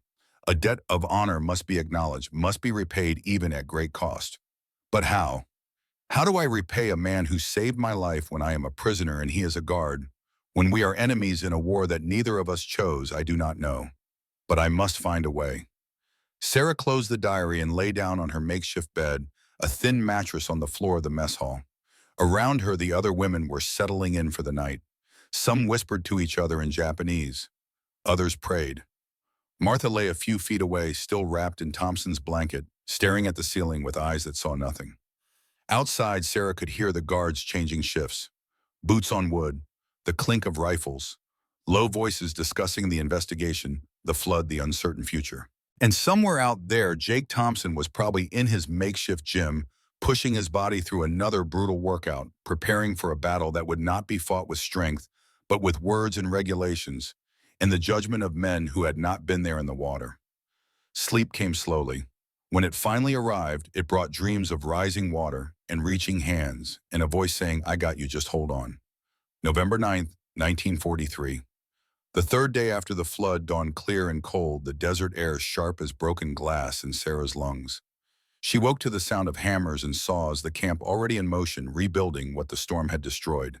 She lay on her thin mattress for a moment, watching the morning light filter through the mess hall windows, and thought about debt. In Japanese culture, on was not a simple concept. It was a profound obligation that shaped every relationship, every interaction, every decision. When someone saved your life, you owed them everything: your loyalty, your service, your gratitude unto death. But how did you repay such a debt when the person who saved you was your enemy, when the very act of acknowledging the debt felt like betrayal? Sarah sat up, pulled her diary from its waterproof pouch, and wrote a single line. "Today I will begin to repay what can never truly be repaid." The morning work detail assembled after breakfast. Sarah was assigned to help clear debris from the site where the new women's barracks would be built. The old building was being torn down completely, the wood salvaged for other purposes, the damaged sections hauled away to be burned. She worked in silence, her mind elsewhere planning. She had noticed something the previous afternoon that had given her an idea. Thompson's uniform shirt had a long tear in the shoulder, probably from the rescue. The tear was ragged, impossible to ignore, and it would only get worse with wear. And she had seen him that morning trying to remove splinters from his palm with his teeth, his rough fingers too large for such delicate work. These were small things, insignificant to anyone watching. But in the currency of honor and obligation, they were openings, ways to begin the repayment. At mid-morning, Sarah asked permission to return to the mess hall to retrieve her water canteen. The guard supervising her detail, a young man named Williams, who had been in the water during the rescue, nodded without question. The invisible walls between guard and prisoner had not disappeared, but they had become more porous, less absolute. Sarah did not go to her water canteen. Instead, she went to her small bundle of salvaged possessions and pulled out her sewing kit. It was a beautiful thing, a gift from her mother many years ago. The needles were fine and sharp, the threads strong and varied in color. The small wooden case was inlaid with mother of pearl in the pattern of cherry blossoms. She also retrieved a pair of tweezers she had kept from her administrative days on Kiska. Small, precise, perfect for removing splinters. Then she stood there holding these objects in her hands and felt the full weight of what she was about to do. This was not just offering help. This was acknowledging the debt. This was crossing a line that once crossed could never be uncrossed. But the debt existed whether she acknowledged it or not. Thompson had saved her life. He had carried Martha from the flood. He had risked everything for people he was supposed to just guard. And now he would face an investigation, possibly a court-martial, because he had chosen to see people in a flood instead of enemies on a battlefield. Sarah took a deep breath, whispered a prayer to ancestors who might not approve, and walked out of the mess hall with her sewing kit and tweezers in hand. She found Jake Thompson near the equipment shed trying to organize tools for the rebuilding effort. His torn shirt was even more obvious in the bright morning light, the fabric hanging at an awkward angle, exposing the white undershirt beneath. His left hand was wrapped in a makeshift bandage, probably covering the splinters he had not been able to remove. Sarah approached slowly, aware that every eye in the camp seemed to be on her. Guards and prisoners alike had stopped their work to watch this strange tableau. A Japanese prisoner walking toward an American sergeant with purpose in her stride. Thompson looked up as she approached. His expression was neutral, but Sarah could see a flicker of curiosity in his eyes. She stopped 3 feet away from him, close enough to speak, without shouting far enough to maintain a respectful distance. Her heart was hammering against her ribs. Her mouth was dry, but she had rehearsed this moment in her mind, had chosen her words with care. "Sergeant Thompson," she said in English, her accent thick but her pronunciation clear. "Your shirt. It is torn. And your hand. It has splinters." Thompson glanced down at his shoulder as if noticing the tear for the first time. "Yeah, got it during the rescue." "It's fine." Sarah held up her sewing kit. "I can fix the shirt. I was seamstress. Before the war." It was not quite true. She had worked in administration, not as a seamstress, but she had learned to sew as a girl and she was good at it. Good enough to make the offer credible. Thompson looked at her for a long moment, his eyes searching her face for something. Sarah forced herself to meet his gaze, to not look away, even though every instinct screamed at her to bow her head in submission. "You don't have to do that," Thompson said finally. "I can get it fixed in town next time we have supply run." "I want to," Sarah said, and the words came out with more force than she intended. "You saved my life, Martha's life, all of us, I owe." She did not know the English word for on, so she simply said the Japanese word and hoped he would understand the weight of it. "On," she repeated, pressing her hand to her heart. "Debt, honor debt, must repay." Thompson's expression softened. He looked down at his torn shirt again, then at Sarah's sewing kit, and something seemed to shift in his understanding. He nodded slowly. "All right, thank you. That's kind of you. And your hand?" Sarah continued, emboldened now. "The splinters. I have tweezers. I can remove, if you permit." Thompson unwrapped the makeshift bandage from his left hand. Sarah could see several splinters embedded in the palm, some of them deep, surrounded by reddened, irritated skin. He had tried to remove them himself and had only made things worse. "Yeah," he said, "I'd appreciate that." Sarah gestured toward a workbench near the shed, a flat surface where she could see what she was doing. Thompson followed her, and as they walked a short distance, Sarah was aware of the complete silence that had fallen over the camp. Everyone was watching. Guards, prisoners, even Dixon standing near the guard tower with an expression of pure rage on his face. Thompson sat on the edge of the workbench. Sarah stood in front of him, close enough to work on his hand, and felt the strangeness of the moment settle over her. 3 days ago, she had despised this man, had written in her diary about paper tigers and soft Americans. And now she was about to perform an act of service that in her culture was reserved for family or honored guests. "May I?" she asked, gesturing to his hand. Thompson held out his palm. Sarah took it gently, her small hands cradling his much larger one, and examined the splinters with a critical eye. There were 5 of them, ranging from tiny slivers to one substantial piece of wood that had gone deep into the meat of his palm. "This will hurt," she said apologetically. "I will be careful, but it will hurt. I've had worse, Thompson said. His voice was calm, patient. Do what you need to do. Sarah positioned the tweezers over the first splinter, the smallest one, and extracted it with a quick, precise movement. Thompson did not flinch. She moved to the second splinter, then the third. Each time she worked with the same careful precision, aware that this was more than just removing splinters. This was an act of care, of acknowledgement, of beginning to balance the scales of obligation. The fourth splinter was deeper, and when Sarah pulled it free, a drop of blood welled up in the wound. She pressed a clean cloth to it, applying gentle pressure until the bleeding stopped. The last splinter was the worst. It had gone in at an angle, and the surrounding skin was inflamed and tender. Sarah could see that Thompson had tried to dig it out with his own rough fingers, only driving it deeper. This one is bad, Sarah said. Very deep. I must... She searched for the English word, push the skin. Make the splinter come up. Then pull. Do it, Thompson said. Sarah placed her thumbs on either side of the wound and pressed firmly, forcing the splinter closer to the surface. Thompson's jaw tightened, but he made no sound. When the tip of the splinter was visible, Sarah gripped it with the tweezers and pulled in one smooth motion. The splinter came free. It was larger than Sarah had expected, nearly half an inch long and thick as a toothpick. She showed it to Thompson before setting it aside. Done, she said. I clean now, prevent infection. She pulled a small bottle of alcohol from her sewing kit. It was meant for sterilizing needles, but it would work for cleaning the wounds as well. She poured a small amount onto a clean cloth and pressed it to Thompson's palm. This time he hissed through his teeth. The alcohol burned in the raw wounds a sharp, immediate pain that was somehow worse than the extraction. But he held his hand steady, trusting Sarah to finish her work. When the wounds were clean, Sarah wrapped his hand in a fresh bandage from the camp's medical supplies, winding the white cloth around his palm with practiced efficiency. Her fingers brushed against his skin, and she was struck by the contrast. Her hands were small and delicate, shaped by years of administrative work. His were massive and scarred, shaped by hard labor and harder living. Finished, Sarah said, tying off the bandage. Keep clean. Change bandage every day. Thompson flexed his hand experimentally. The bandage was snug but not too tight, allowing movement while protecting the wounds.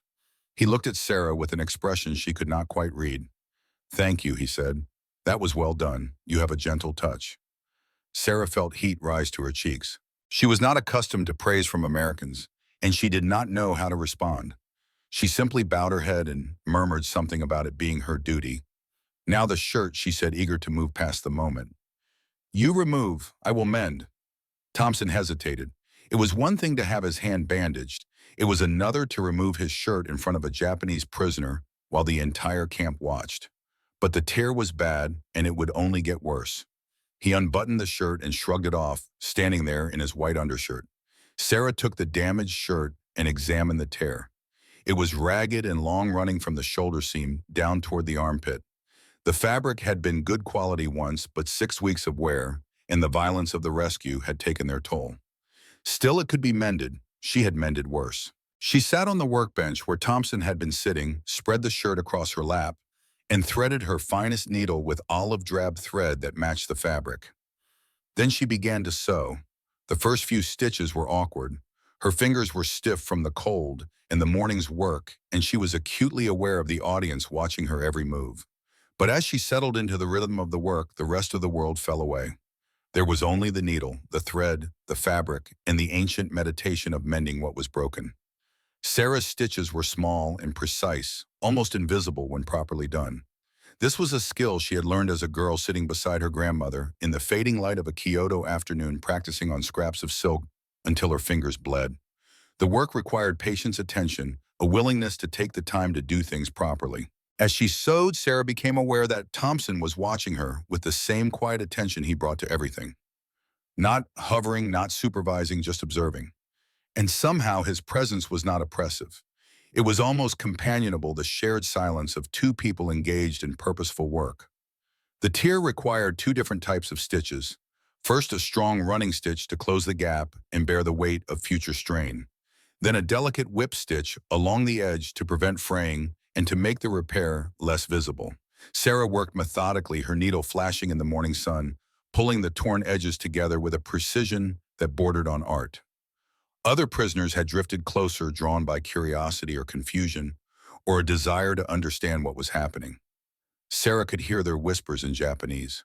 What is she doing? She is mending his shirt. Why, she owes him nothing. She owes him everything. We all do. Martha was among the watchers. Sarah could feel her friend's eyes on her heavy with judgment and confusion, and something that might have been fear. But Sarah did not look up.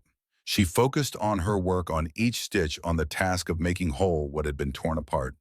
It took nearly 30 minutes to complete the repair. When Sarah finally cut the thread and held up the shirt for inspection, the tear was almost invisible. You had to know exactly where to look to see the faint line where the fabric had been rejoined. Thompson took the shirt and examined it closely. His fingers traced the mend, feeling the smooth stitches, the careful work. He looked at Sarah with something that might have been wonder. This is beautiful work, he said. Better than it was before. You have real skill. Sarah bowed her head, uncomfortable with the praise. In Japan, she would have deflected, would have said something self-deprecating about her poor abilities. But she was learning that Americans did not understand that kind of humility. They took you at your word. Thank you, she said simply. It will hold for many months. Thompson put the shirt back on, buttoning it carefully. The mended shoulder fit perfectly, no longer gaping or hanging awkwardly. He moved his arm experimentally, testing the repair, and nodded with satisfaction. I'm in your debt now, he said with a slight smile. Sarah shook her head vigorously. No, no debt. I owe you.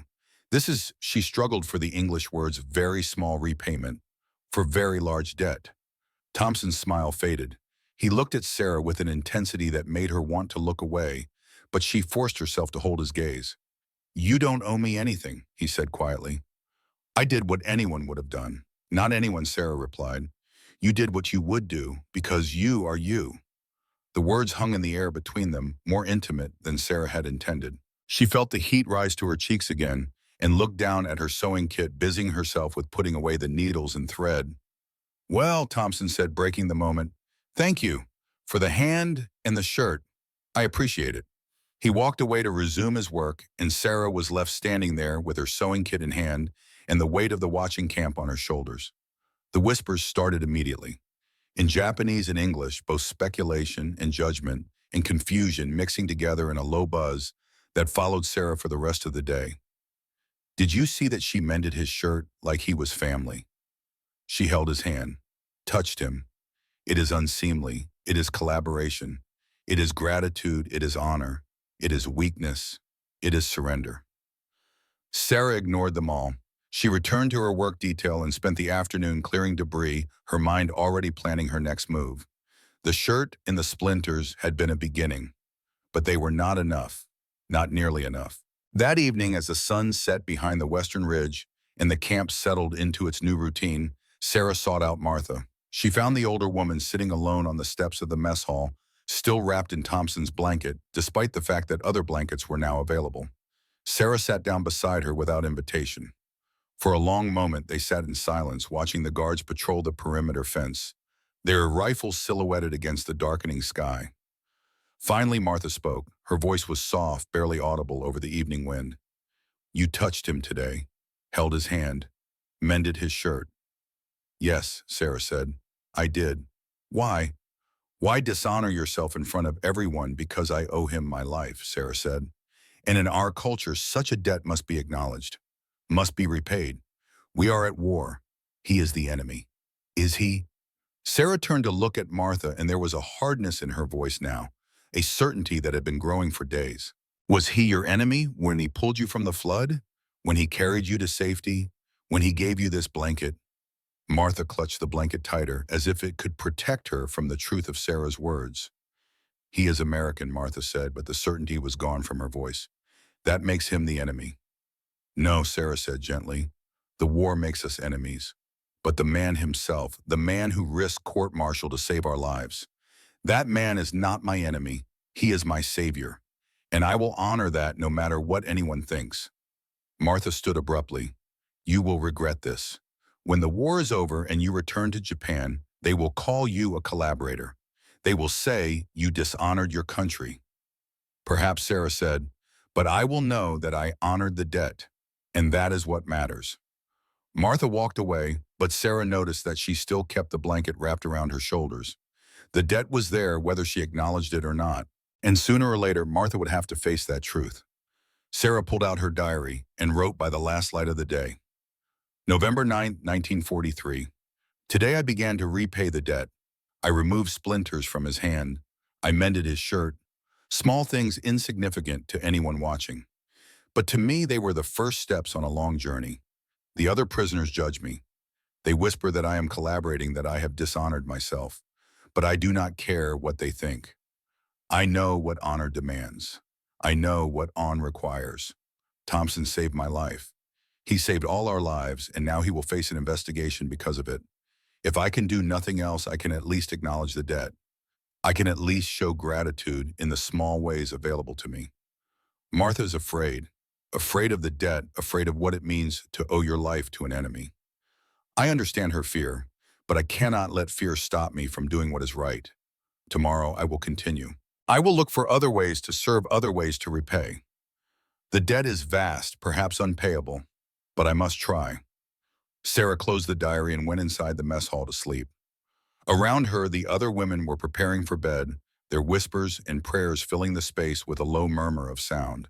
Sarah lay on her thin mattress and stared at the ceiling and thought about needles and thread and the strange ways that enemies could become something else in the space of a single flood. Outside, the desert night settled over Devil's Canyon like a blanket. The stars came out impossibly bright in the thin mountain air. And somewhere in the darkness, Jake Thompson was probably doing his evening workout, pushing his body through another brutal session, preparing for the investigation that was coming. Sarah closed her eyes and whispered a prayer to ancestors she hoped would understand. She was honoring the debt. She was following the ancient ways even here in this strange land, even with this strange man who had saved her life. And tomorrow she would continue. Because the debt existed and it demanded repayment. That was the way of that was the way of honor. And Sarah Matsumoto would not turn away from honor no matter the cost. November 15th, 1943. 1 week after the flood. The camp had settled into a new rhythm, the rebuilding well underway, the barracks taking shape again under the cold November sun. But beneath the surface of productive routine tension, coiled like a spring wound too tight, Sarah had continued her quiet campaign of repayment. She mended torn uniforms for the guards who had been in the water. She helped Dr. Ellis organize the medical supplies that had been damaged by the flood.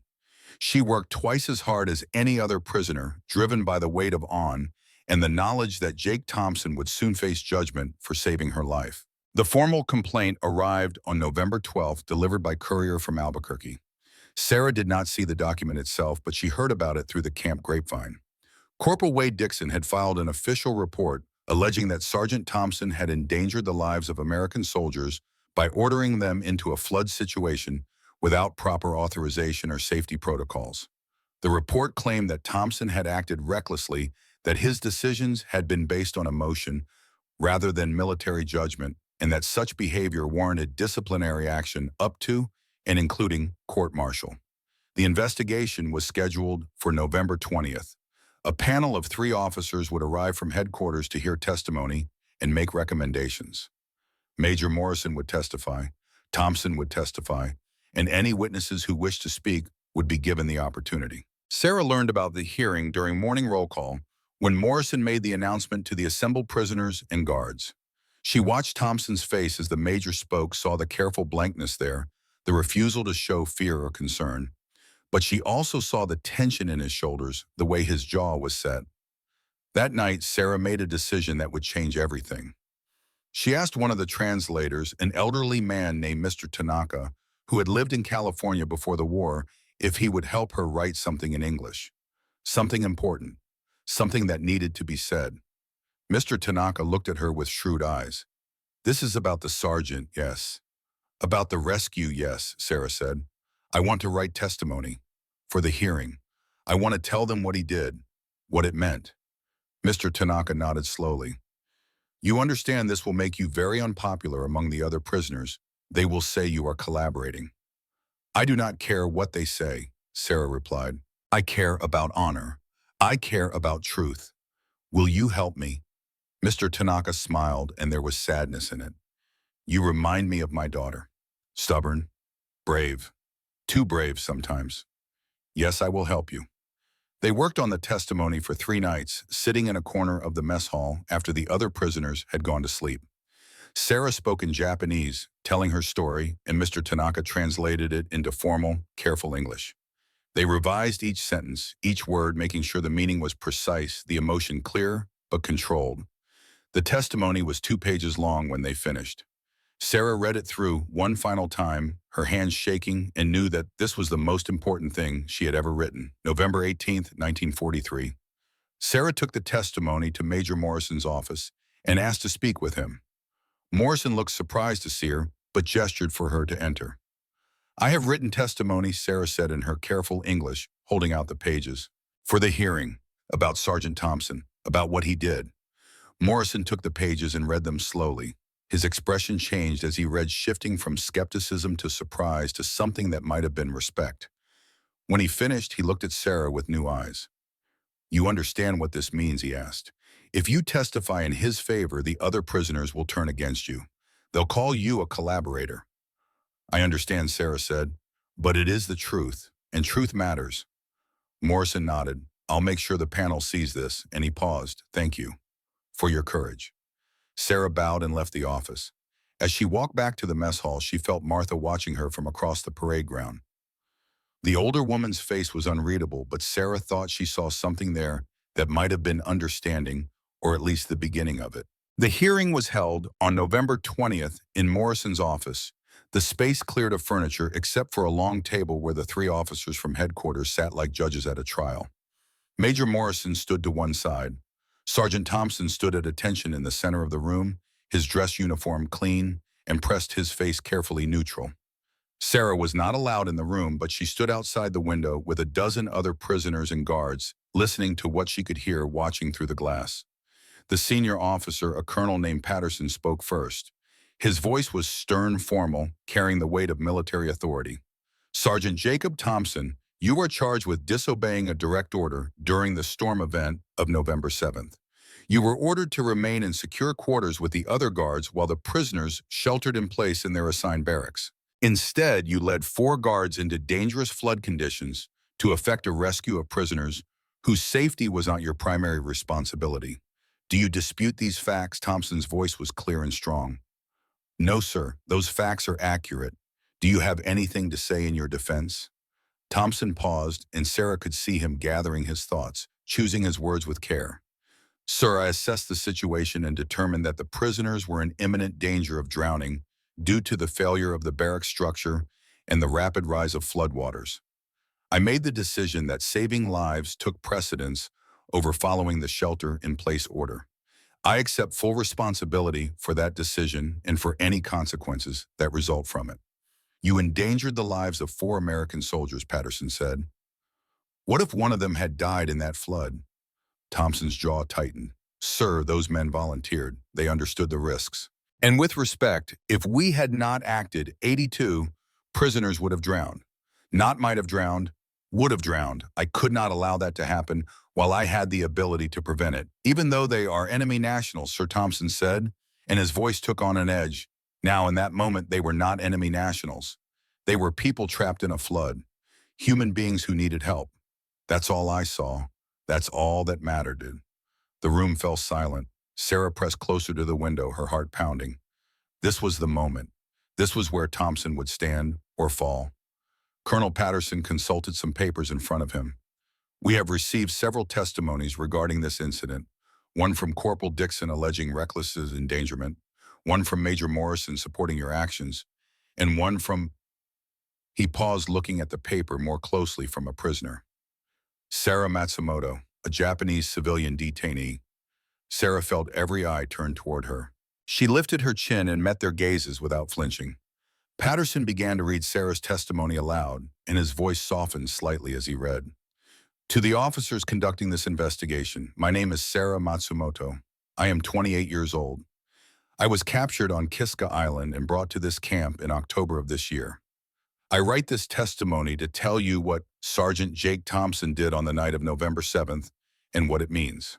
When the storm came, we were locked in our barracks as per security protocol. This made sense on paper, but the barracks were built on low ground and a natural drainage channel. When the rain came, the water rose quickly. When the tree fell and broke open our roof, the water poured in. We were trapped. The door would not open. The water was rising to our knees, then our waists. We were going to drown. I wrote in my diary that this was how we would die, locked in by our enemies, drowned like rats in a cage. I believed that the Americans would let us die because following their rules was more important to them than our lives. I was wrong. Sergeant Thompson came. Against orders, against protocol. He came into the flood with 4 other guards and they saved us. All of us. 40 women from the women's barracks. 42 men from the men's barracks. 0 casualties. I watched him pull Martha Tanaka from the current when she was being swept away. I watched him hang between the doorframe and the flood, with one hand refusing to let her go. I watched him carry her to safety, like she was precious cargo instead of enemy prisoner. But before that night, I watched him for 6 weeks. I watched him run every morning when the other guards slept. I watched him train his body with discipline I have only seen in Japanese soldiers. I watched him save a young woman named Yuki when Corporal Dixon said she was faking illness. I watched him correct ration theft when he could have looked away. I watched him give us blankets when we were cold, even though Corporal Dixon wanted us to suffer. I watched him live by a code. The Geneva Conventions, yes. But more than that, a code that says human beings matter. That rules exist to protect people, not to replace conscience. That being American means doing the right thing even when it costs you. On the night of November 7th, Sergeant Thompson had a choice. Follow orders and stay safe or risk everything to save people he was supposed to just guard. He chose to save us. He chose humanity over protocol. Now he faces punishment for that choice. This is wrong. This is unjust. In Japanese culture, we have a concept called on. It means a debt of honor that must be repaid even at the cost of one's own life. I owe Sergeant Thompson such a debt. We all do. Every prisoner in this camp owes him our lives. If you punish him for saving us, you punish honor. You punish courage. You punish the very values that America claims to represent. I am the enemy. I am Japanese. My country is at war with yours. But I am also a human being, and I am asking you as one human being to others to see what I see. That Sergeant Thompson is not reckless. He is not insubordinate. He is simply a good man who made a hard choice in an impossible situation. He saw people in a flood, not enemies on a battlefield. And he acted accordingly. That is all I have to say. Thank you for reading this. Sarah Matsumoto, November 18th, 1943. The silence in the room was absolute. Sarah could see Colonel Patterson's hands shaking slightly as he set down the paper. The other 2 officers were staring at Thompson with new eyes, seeing him perhaps as Sarah had learned to see him. Patterson cleared his throat. We have several other testimonies as well, from Private Carter, Private Rodriguez, Private Williams, all supporting Sergeant Thompson's actions. And he consulted his papers again from 16 prisoners. 16 different prisoners who wrote or dictated testimonies in support of Sergeant Thompson. Sarah felt tears prick her eyes. 16. She had not known. She had thought she was alone in her willingness to speak. But others had found the courage too. Others had acknowledged the debt. The hearing continued for another hour. Morrison testified about Thompson's exemplary service record, his combat experience in North Africa, his consistent adherence to regulations, except when those regulations conflicted with saving lives. Dixon testified about Thompson's insubordination, his soft treatment of prisoners, his dangerous disregard for proper protocol. But the testimonies from the prisoners had changed the room. The officers kept returning to them, kept asking Thompson about specific moments, specific choices. And Thompson answered each question with the same quiet honesty, never trying to excuse his actions, never apologizing for choosing lives over orders. Finally, Colonel Patterson asked everyone except the 3 officers to leave the room. Morrison and Thompson exited and the door closed behind them. Through the window, Sarah could see the officers conferring, their heads bent together, their voices too low to hear. 30 minutes passed. An hour. Sarah waited with the other prisoners and guards in the cold November afternoon, her breath coming out in clouds, her hands clenched together so tightly her fingers ached. Finally, the door opened. Colonel Patterson emerged, followed by the other 2 officers. Major Morrison and Sergeant Thompson stood at attention. Patterson's voice carried across the parade ground. After careful consideration of all testimony and evidence, this panel has reached the following conclusions. Sergeant Jacob Thompson did disobey a direct order to shelter in place during the storm event of November 7th. This violation of military protocol is a serious matter and cannot be dismissed. Sarah felt her heart sink. However, Patterson continued, his voice taking on a different tone. Sergeant Thompson's actions prevented what would have been a catastrophic loss of life. His assessment of the danger was correct. His decision to act was sound. His leadership under extreme conditions was exemplary.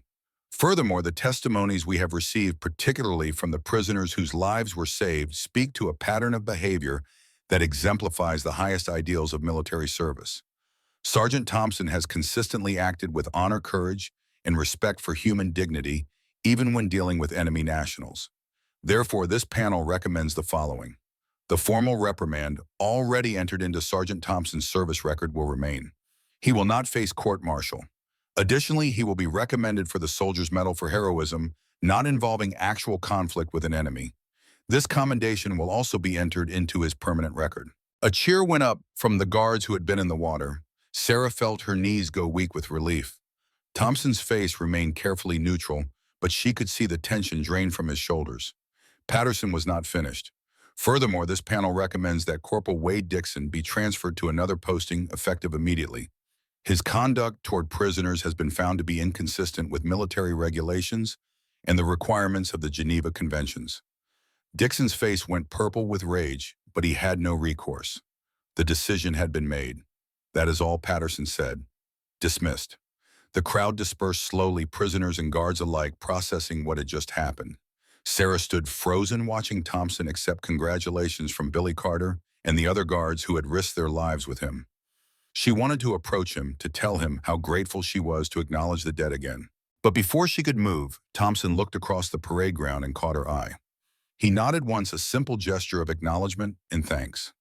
Sarah bowed deeply and returned the formal bow of profound respect, and when she straightened, Thompson was smiling. That evening there was an impromptu celebration in the mess hall. Someone had managed to acquire a case of Coca-Cola from the supply depot, and the bottles were shared around, prisoners and guards drinking together in a way that would have been unthinkable just 2 weeks before.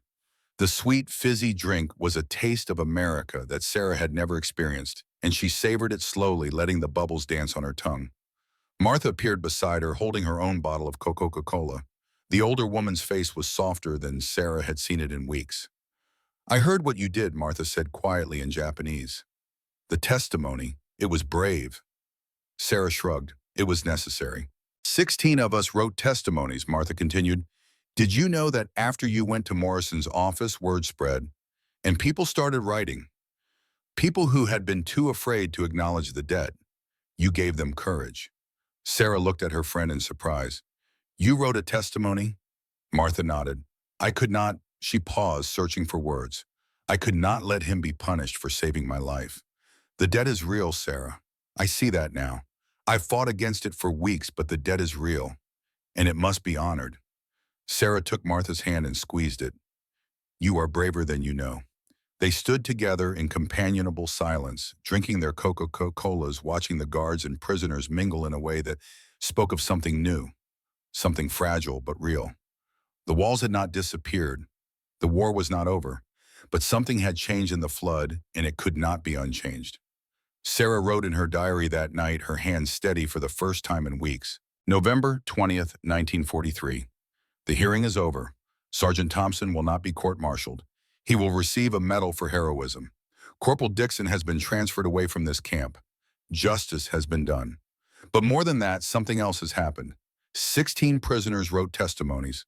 16 people found the courage to acknowledge the debt. Martha wrote a testimony.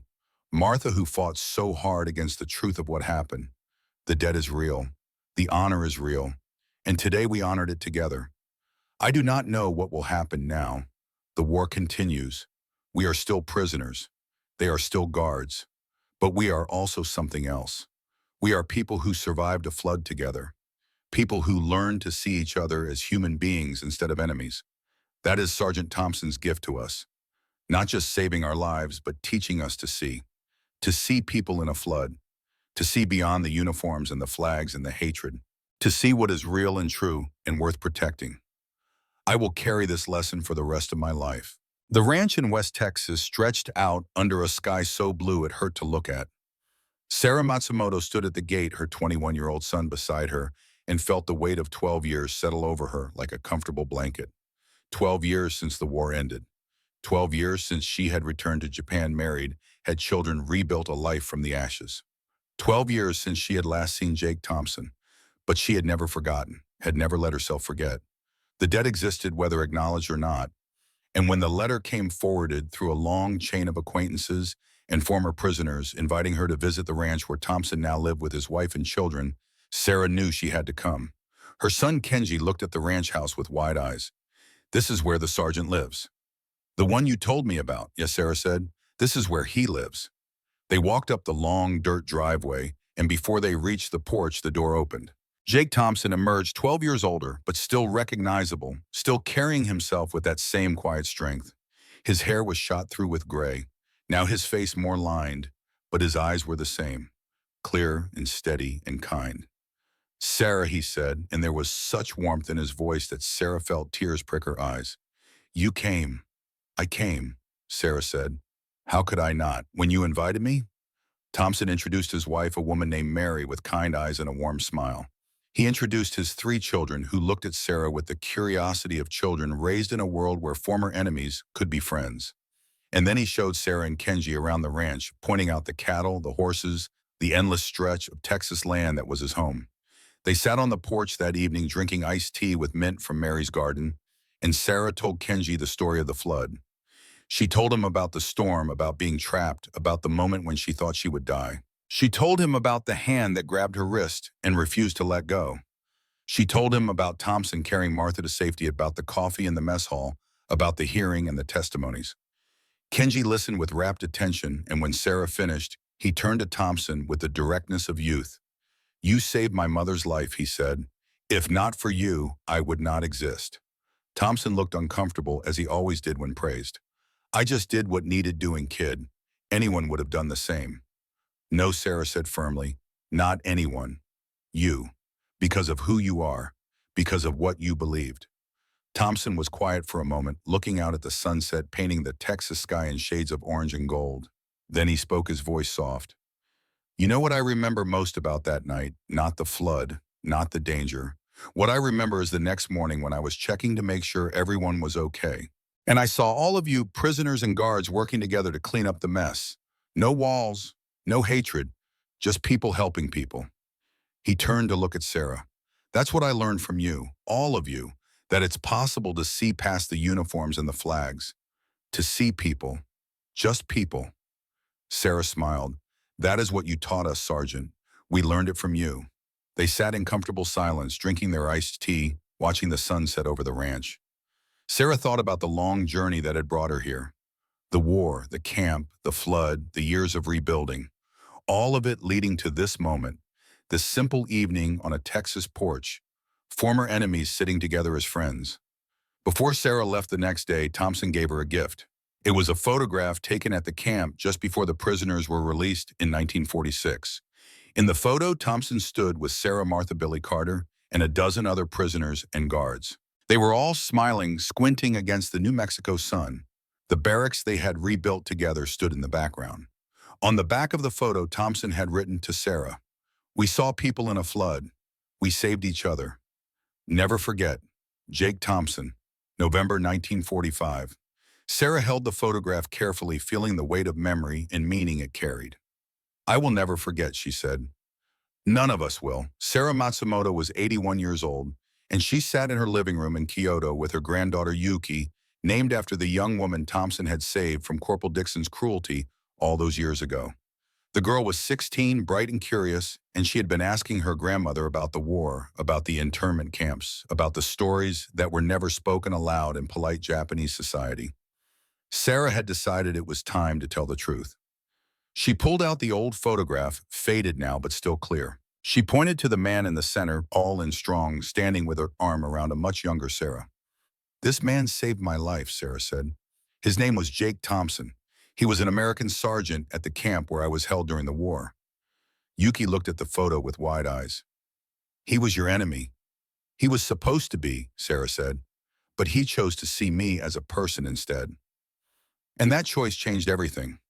She told Yuki the whole story, the flood, the rescue, the coffee, the testimonies, the hearing. She told her about the visit to the ranch in Texas, about seeing Thompson again after 12 years, about the friendship that had endured across oceans and cultures and the memory of war. Yuki listened with rapt attention, and when Sarah finished, the girl asked the question Sarah had been waiting for. Grandmother, what is the lesson? What should I learn from this story? Sarah was quiet for a long moment, gathering her thoughts, choosing her words with the care of someone who knows she is passing on something precious. The lesson, she said finally, is this. In times of crisis, we have a choice. We can see enemies or we can see people. We can follow rules or we can follow conscience. We can choose safety or we can choose courage. Sergeant Thompson taught me that the strongest people are those who can see past the uniforms and the flags and the hatred, who can look at another human being and see their common humanity. He called it seeing people in a flood. She paused, looking at the photograph, at the young woman she had been, at the man who had saved her. The world will always try to divide us, Sarah continued, by country, by race, by religion, by 1,000 different ways. It will tell us who to hate, who to fear, who to see as the enemy. And sometimes those divisions are necessary. Sometimes we must fight. But even in war, even in the darkest moments, we must remember that the people on the other side are still people. They have families, they have hopes, they have lives that matter. And if we have the power to save them, if we have the chance to show mercy, then that is what we must do. Not because it is easy, not because it is rewarded, but because it is right. That is what Sergeant Thompson taught me.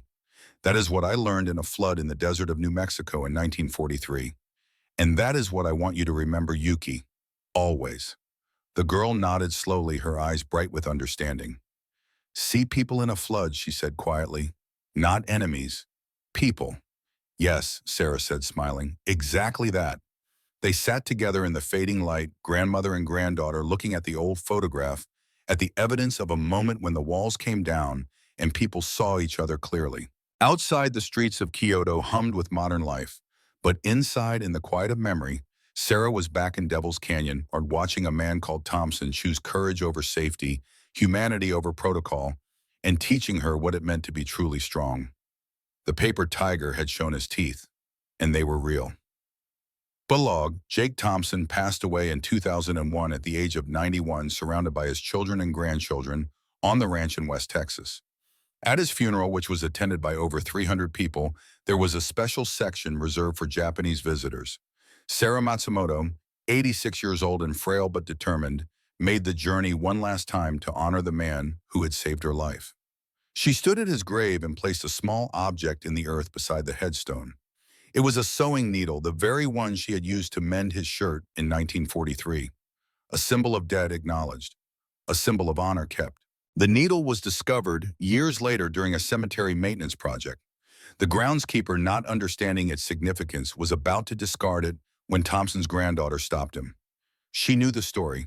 They all knew the story. It was family legend passed down through generations.